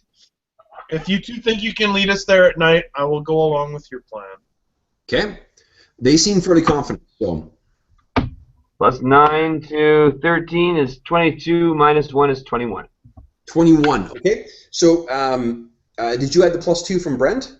I did. So I was +9, right? Okay. Altogether, and then -1, so that's 21. Yeah. Okay. So you guys, you make your way through the path, and you what do you call it? Through the first about 2 hours of travel are it's just got that kind of there's that smell in the air like rain is coming as you're tromping your way through the. Well, first off, you put all the bodies to rest. You recover that burning blood locket or necklace, Brent. So you've got that or Stanislav has that now. Okay. And then you set out along the as the sun is setting. You kind of set off along the trail. There is fortunately, so you are able to navigate your way along there. Though, truth told, Rilken, when you finally come across that stream, you're quite happy to have finally come across it. You're like, oh, thank God. I was fairly certain I was along the right path, but now that I found that stream, I'm sure that we're going the right way. And sure enough, after about another half hour of travel through when the rain is finally starting to fall, and this is actually, remember, this is a Victorian type thing. I'm going to say you guys have lanterns, not torches. Oh, yeah. Makes sense. Okay, so you're sort of tromping through the rain, and you start seeing this sort of odd, about every 45 minutes or so, there's sort of a flash, a muffled, sort of dulled light that appears in the sky that gets stronger and stronger as you go along the path. After about 5 hours, or maybe 4.5 hours of travel, no, it's shitty weather too, so it's 5 hours of travel, the last 2 of which were through some fairly, not torrential rain, but just fairly steady rain.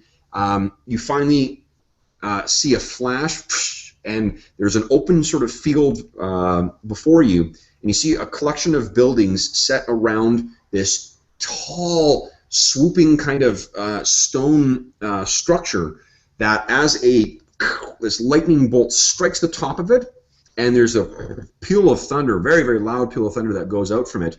It illuminates the top of the kind of tower or pillar, and there's that symbol of the Arcanine that's illuminated by the flash of lightning. So you know that you've come to the right place. What do you guys do? Well, we head up to the gates. Okay. You head down, and actually, this place does not have. Well, it does. I'll say it does have a low wall. This wall is actually of stone, though. This has been here long enough, so there is a stone gate around the whole thing. And as you walk up, there is some heavy wooden doors. And you pound on the doors or what? Yeah. Okay. So you knock on the doors, and there is a, what do you call it? It's a bit of a delay before someone finally actually comes, because it's so late. Actually, I'm not even sure someone would come. Do you have an alternate way of sort of getting your way in here, or what? No, we'll just keep pounding on the door. I'm not sure if they keep they'll keep a watch at night, I guess, but it takes maybe about half an hour or so of waiting and pounding away with your the butt of your sword or whatever. We'll yell. We'll do some yelling too if that helps. Okay. So finally, there's a you hear this kind of shank as sort of the one of or no that you hear from somewhere up above. Who is it down there? 3 travelers from Oh yeah, I've been here. Spray Foam. Wait, what was the seed town called? Sea Spray. Foam Spray. We've traveled here. We've been requested to travel here by the Archmage. We bear goods. But the Archmage sent you? Yes. Stay where you are. There's a delay of about 15 minutes or so while they're sorting things out inside, and then finally the door. Actually, maybe it might be a little longer than that. It'd be about 20 minutes. Someone comes back at one point and says, "Hold on, we are waking Sergeant Felior." And then finally the door opens, and you see that there are some armored and armed, a small retinue of guards that have tabards on that have the sigil of the Archmage stylized in sort of a crest on them. It looks a little worn, but I mean they're still it's the symbol of the Archmage. And standing amongst them is a half-elf who is dressed in sort of a traveling cloak or a traveling coat. She's got her hair cropped short, and she's probably she looks in human years in her early 20s, which means she's probably in her 70s or 80s or so. She looks up at you, the three of you, and says, "You're the travelers. You bring news from the Archmage? What? Come inside." So I take it you guys have been? Yeah, we follow her in. She comes inside. She says, "What brings you? What to possess you to travel in this weather and at night?" The garrison at the teleportation circle were slaughtered. We spent the day burying them, but thought it best to get here as soon as possible. So we risked travel at night. The garrison is... Were there any survivors? None. Who was responsible? It looks like it was done by the Diabolists, or minions of the Diabolists. We were attacked by some of them when we were there. Unfortunately, they were unkind to the corpses of their victim. The Diabolist. That is... I don't understand why our scrying didn't detect them. And you said there are no survivors? None. And what is it that brought you here? What? We were tasked with delivering this crystal. So I'll reach in and to like my backpack or satchel and pull it out. Okay. We were sent by Eloise. Okay, you actually were.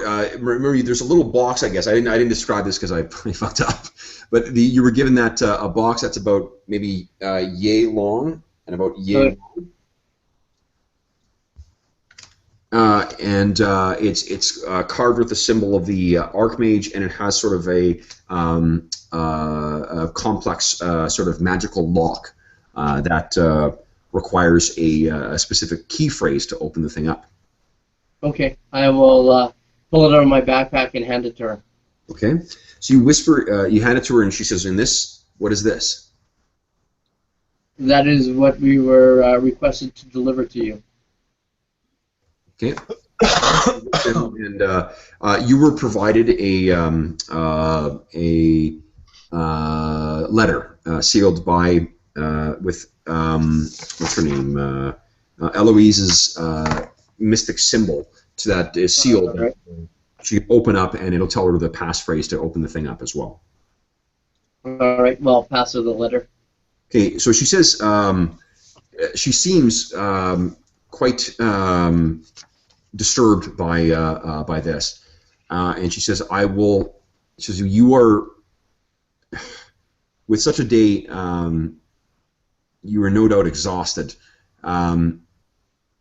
Before we thank you for bringing this news to us. My name is Amy Felior. I am the commander of." So I am in charge of security and the guard of Bolt Strike. This information must be brought to the mages, and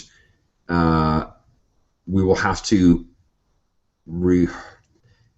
refocus their scrying. There must be some reason why the protective wards laid around this area did not detect this, nor did we get any news of the encroaching grip of the Diabolist. We will. This is something that we need to address. Please, you three. We will ensure that you are taken somewhere dry where you can rest. Hopefully, by the time you rise, we will have news. Are you to remain here, or are you to travel on, or? We will remain here to rest, but we were given no further instructions. I think you were. So what the implication was that you were to come here, find out what the hell the Diabolist is doing, and if it is doing something, and then stop whatever they're doing. Oh, okay. Okay. Well, We were we were tasked with disrupting the Diabolist plans and aiding you. That would be if you defeated. You guys didn't? Did you tell her that you encountered some of their minions? Yeah, I did. Okay, then yes. So if you defeated their, if the garrison has been eliminated, at the supply fort, and if you defeated their minions, then you would be a valuable addition to our to the regiment stationed here. But obviously, you need your full. So you cannot be expected to fight further, having traveled as long and far as you have. And she points at one of her underlings and says, "Archer, see them to warm quarters and see that they are food is brought to them as well. If we have any news, we will wake you. But if not, if we can find what's going on, we will let you know." Do you have anything further you want to say to her, or are you going to head off to, or do you have any questions for her, or do you want to head off to bed? I can't think of anything of asking her right off the bat right now. You guys? Not as tired as I am. Steve, is Rilken have any further questions? Rilken, I'd say the tower seems to have changed since I was here a few years ago. Would you agree? We have undertaken some further construction projects, yes. You have been here before? I have, some years ago when I was trading. how's your trading going these days? Much much of the goods are brought in. It's rare that we see a trader here, but they are. Wait, are you the one who brought the? And there's some specific item that she remembers you brought in, or some specific good. What was it? Sorry. I believe that was me. Now that you mention it. Yeah. What was it that you brought in, Steve? Let's say I brought in some minerals for some explosives they wanted to use to do some mining in the area. Are you the one? So you brought in the Quicksilver. The quicksilver. Yes. The powdered quicksilver. Aye, that was me. That came from a long way away. Those were a valuable addition. We made good use of those by in the several of the defensive wards which we have set in the ruins near Bolt Strike. So have you had a lot of altercations with the Diabolists? In here, the forces of the Diabolists are this deep into the so the realm shared by the High Druid and the Elf Queen's forces, or the forces of the elves of your people, and the High Druid, his primal agent. The Diabolist has no souls to corrupt, no wills to turn here. But if he is making the press on here, he will find that this is not an easily preyed upon stronghold. The forces, so though with the power of the mages and wizards of this place, along with the strength of arms of my men and women, they will find that this place not easily falls to those forces. But welcome back, I suppose, as well, then, Master Rilken. Thanks. That puts my mind at ease. Good. Now, please, we will let you sleep, and we will get the ritualists. We will awaken the diviners and see if we can detect where these forces are hiding themselves. The forces that you described having defeated, those could not have collapsed sorry, did you mention that you found that Crusader in there as well? No, I don't think I did. Okay, then it's just the 5 that you faced, they would not be enough to defeat the garrison stationed at the supply outpost. There must be more to this. It could have been that they were just scouts. They did have, what was it called, a blood imp? Messenger imp. There was a messenger imp that tried to flee. Then there are more forces at bay. But this is not a concern of yours. Sleep well, and we hope to have news for you come morning. Sorry, it almost slipped my mind. There was, based on the markings, there was at least one servant of the Crusader who died at that battle.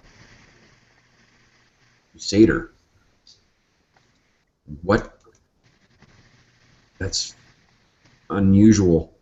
We found the corpse inverted and nailed to the side of the fort. If there is an agent of the Crusader at play here, then the threat of the Diabolist may be more significant to merit his attention than I realize. But this riddle will not solve itself. Take rest, and we'll speak in the morning and discuss what should be done. in response to this. So, as you guys make your way off to bed, I think we'll probably wrap the session up there. Before we go offline, though, I want to hear what you guys thought of the system and the character creation, the play. What do you guys think? Love it. I've forgotten how much fun it is. I like the mechanics. Yeah.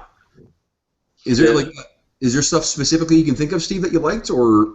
I do like the recharge, and then the fact you can use different stats to see if you hit, and you know, they got the mix and match the stats going on, which is kind of cool.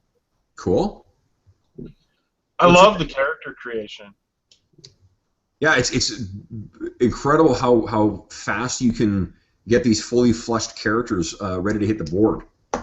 Yeah, I like the one unique characteristic thing. I think that's something that could easily be introduced into any game. Yep.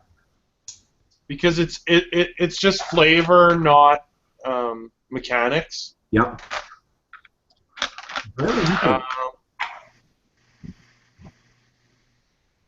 Yeah, this one seems to have some interesting character interplay. I like it. Yeah. Mm-hmm. The one character trait is pretty cool. It sort of reminds me of almost like the Dresden Files kind of creation system, or maybe even a little bit more storyteller, where you kind of work more on into your character. Yeah. The non-statistical stuff. Yeah. And I think it's an improvement over 4th Ed in some of the ways they do things. Mm-hmm. Like the recharge, I kind of like that. The combat wasn't long enough to really see how the escalation die plays out. Yep. I think it was only about 3 rounds. Yeah. But, the combat only lasted 3 rounds. But I think, even at that point, it did start playing a difference. I think so. Yeah. Think of it this way: the amount of heals that you got 2d4 extra heals than what you would have if it was cast earlier in the game or in the encounter. Yeah. So it'd be interesting to have another combat that say went like 6-7 rounds or something like that. I think it'd make a big difference. It would be interesting to see how it works. It's actually neat because there are certain abilities that can affect the escalation die as well. That can bump it up, bump it down, stuff like that. Oh, cool. Yeah. And for one thing I'll tell you, I love the escalation dice too. In terms of the character creation as well, something you didn't get a chance to see with the pre-gen characters is that pretty much every single one of your abilities you've got on your character sheet, there are feats that can go with that, and there are feats that are tiered for adventure tier, champion tier, and epic tier, and each of them gives different slight little modifiers, so you can kind of there's a bunch of little knobs and dials that you can twist on your character to really tweak it to play up certain kinds of abilities or whatever. And those are for like your class abilities, your talents that you select, and then your spells, powers. That's really, really cool. I remember in 4th Ed, I was toying around with, for James's campaign, just making a Kalashite air element list. But in 4th, it's so very limited. But there's different ways to do it. Various classes you could do with the sorcerer, and there's whether the Book of Elements but because based on the sort of the class and the racial bonus, you're very limited. I couldn't pull it off. Yeah. You couldn't do it with a Gnossi. You had to be a half. Like it was weird. There was no easy way of doing it. The system really forced you to use the system, and this sounds like it much be open to. Way more open. To doing there's also it strongly encourages you to tweak shit if you need to. If you need to, with GM approval, obviously, but if you need to tweak stuff to fit your concept of something, it strongly encourages that kind of tweaking. It also there's a lot of different options for grabbing shit from other classes. And there's no penalty necessarily for that. Like Rangers have an ability to grab stuff from a cleric, and Paladins have an ability to grab stuff from a cleric. There's multi-classing rules in this that are really I have a hard time wrapping my head around them because I don't know the characters and classes well enough. But you can build really unique character types that specifically fit character concepts. with it. So like there's a lot of crunch to the game as well that I think nicely fades away at the table. Yeah, I liked the aspect of just creating your own background and then using that creatively for skill checks. I think that's a really great idea. That reminds me, so what did we learn about the world from this session? Can you guys remember the things that you guys came up with that we... Renaissance level of technology in the main part. There was sort of a Slavic, darker, more primitive part to the world. Yep. Some of the main forces in it are Agents of the Crusader and the Diabolist, as well as the Archmage plays a good role. Yep. Okay, so for specifics, I'm thinking that we learned that unquiet spirits can come back if they're not laid to rest properly. Mm-hmm. Right. Or if they want to.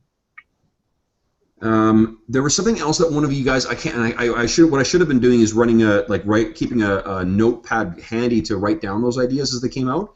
There's something else that one of you guys came up with that I on reviewing this episode I'll be able to see, but remember what it was. Yeah, I can't remember offhand what it was, but yeah. So bearing in mind some of the stuff we've been talking about in our conversations or the email correspondence, how do you think this fits some of the criteria that we've talked about what wanting from an ongoing game?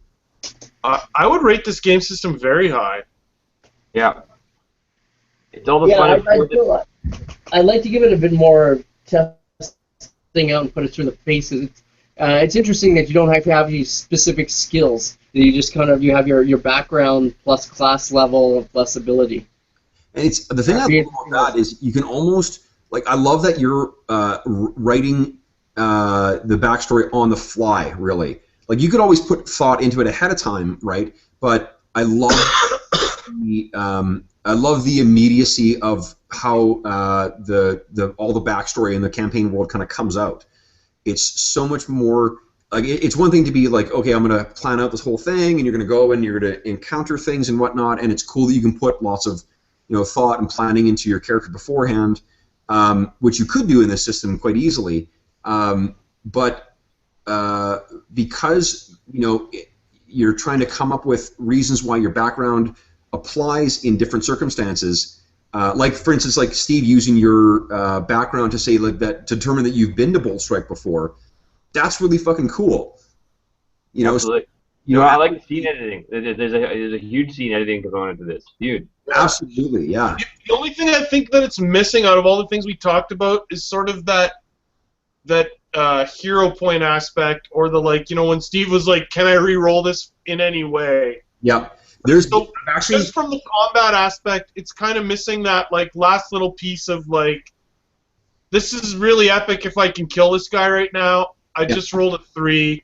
I'd at least like another shot at it. You know what I mean? This is where I think that it's because of the mechanic of the escalation die, which makes it a better chance to hit later on, and because there's almost always at least some useful effect from a miss. Right, that it mitigates that. Yeah, it sort of got that baked in. It gives what we were talking about before about the saving big shit. Having to build up to it. That's kind of baked into this system where, because you're going to get in round 3, I've got +2 to hit on top of my other bonuses. It's probably beneficial for me to hold off on these big fight-ending things until a little later in the combat. Right, absolutely. Yeah. So. Yeah, it's sort of interesting. Is it way we've done for the world here? Are they all supposed to be sort of the world this campaign settings all sort of start off vague, and then you just fill it in as you go, or was that just for it's a very nice example? You can run it as a much more comprehensive thing, but the way that the game is supposed to be played is that whatever the world that you're playing in is tailor-made for the campaign you're playing. So whatever you're playing, you get a chance to. So this is what's neat, like with the character input. When we started talking about that and talking about how much fun it's been with you guys being able to edit things or add stuff to the campaign, I immediately thought of this game again because it's like so much of this comes from you guys, and that right, your background and your backstory really fills the world in. Yes, and it becomes real. And it's more about that. The world is about you guys because where other campaigns, like the DM can try and twist things and make it more so it does become about you guys. We're creating the world as we play, so like there are some rough borders that we've drawn now, but as we go further into it, and you meet more NPCs and so forth, it would become more and more tied to the stuff that you've come up with. So, which I think is interesting because I mean, like if you decide that.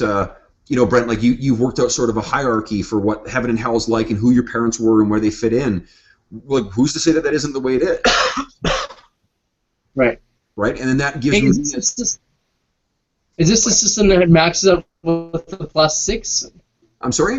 Am I thinking of something different? You were telling me about a game similar to D&D that was a sort of take on D&D, but it maxed out with an innate +6 to. Oh, that's level bonuses. Fifth edition maxes out. The proficiency bonus maxes out at 5. No, in this, like you do have the sort of what do you call it? Not geometric. What is it? Not logarithmic, but the exponential growth. Like when you hit champion tier, for instance. Okay, so you because you're always rolling your level times whatever the attack die is. So the reason you guys are doing a lot of 2D whatever with your weapons and attacks is because you're second level. When you hit third, you'll do 3D. When you hit fourth, 4D. And then when you hit champion tier at level 5, you add 2 times your modifier to the damage. So if you add strength to it and your strength is a +3, you're adding +6. So it'll be 5d6 +6. Oh, wow. And it goes up that way too. Rituals, for ritual magic, which is only really wizards, and druids can learn it. Druids are the most customizable class in this game, Brent.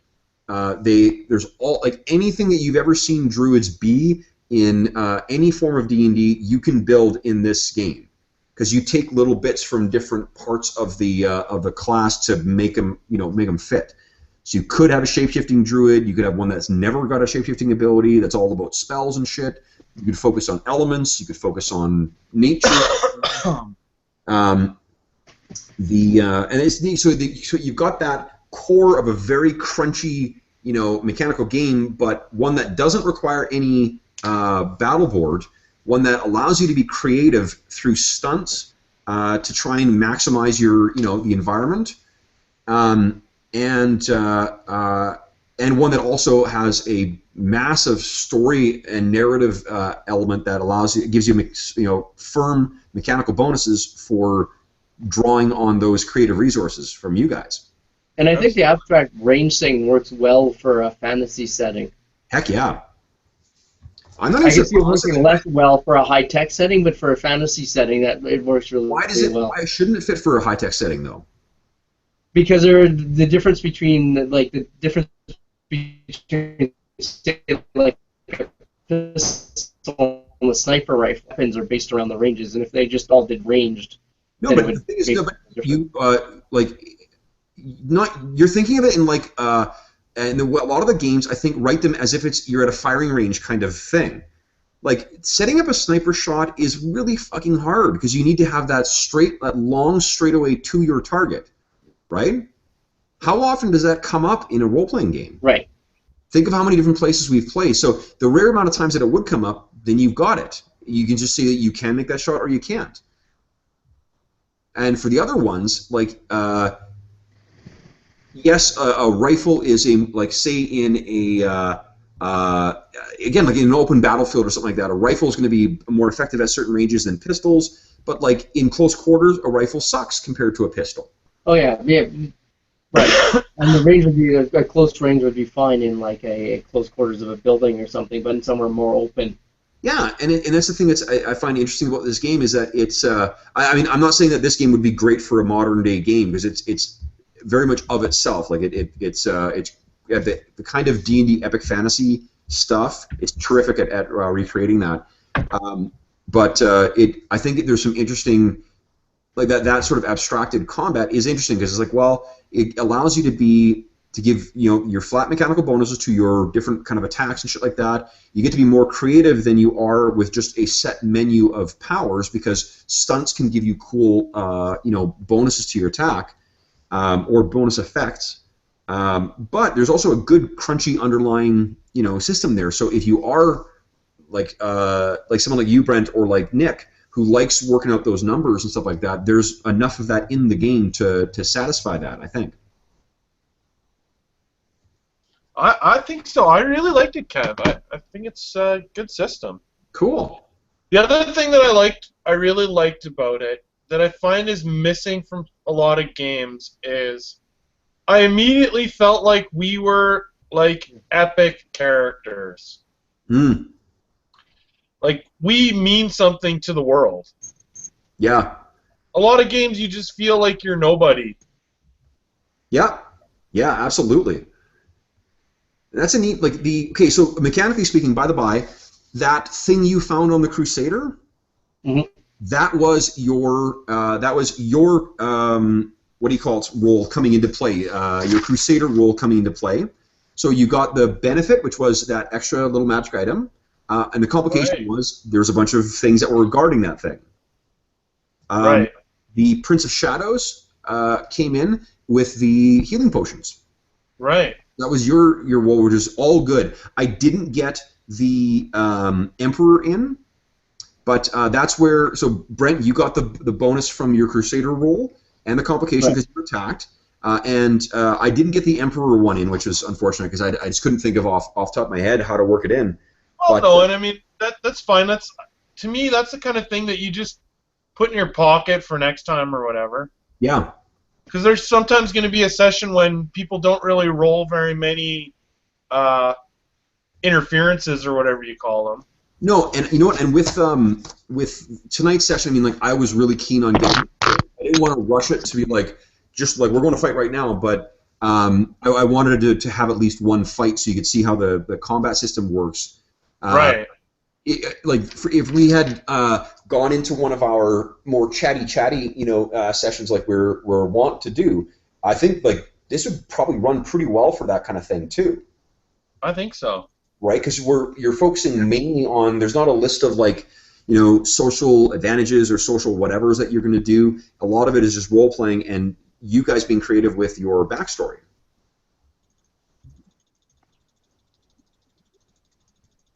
So. Cool. Yeah. Well, I like it because it's it seems like 4th edition, all the feel of 4th edition, plus a few fun tweaks, and it doesn't nowhere near the cumbersomeness. No, absolutely. Our combat only took us about 20 minutes, 25 minutes. That was nothing. Yeah. Yeah. Beautiful. I'm gonna have to log off. I'm unfortunately. The only place I could find in the cabin that wasn't full of people was a bedroom. So Laura's been banned from the bedroom until I finish gaming. Yeah, so of course. It's being midnight, I am going to have to. Absolutely, Brent. Thanks very much for sign out and let her in. Yeah, no, thanks for logging in from the cabin. Okay, well, listen, I'm gonna for those that listening at home, thanks so much for joining us for the Live from the Sword Coast podcast. We will see you again if you have any questions or concerns, drop us a line in the comments, or you can reach me at the Dungeon Musings email address in the description below. Otherwise, we will see you again in 2 weeks.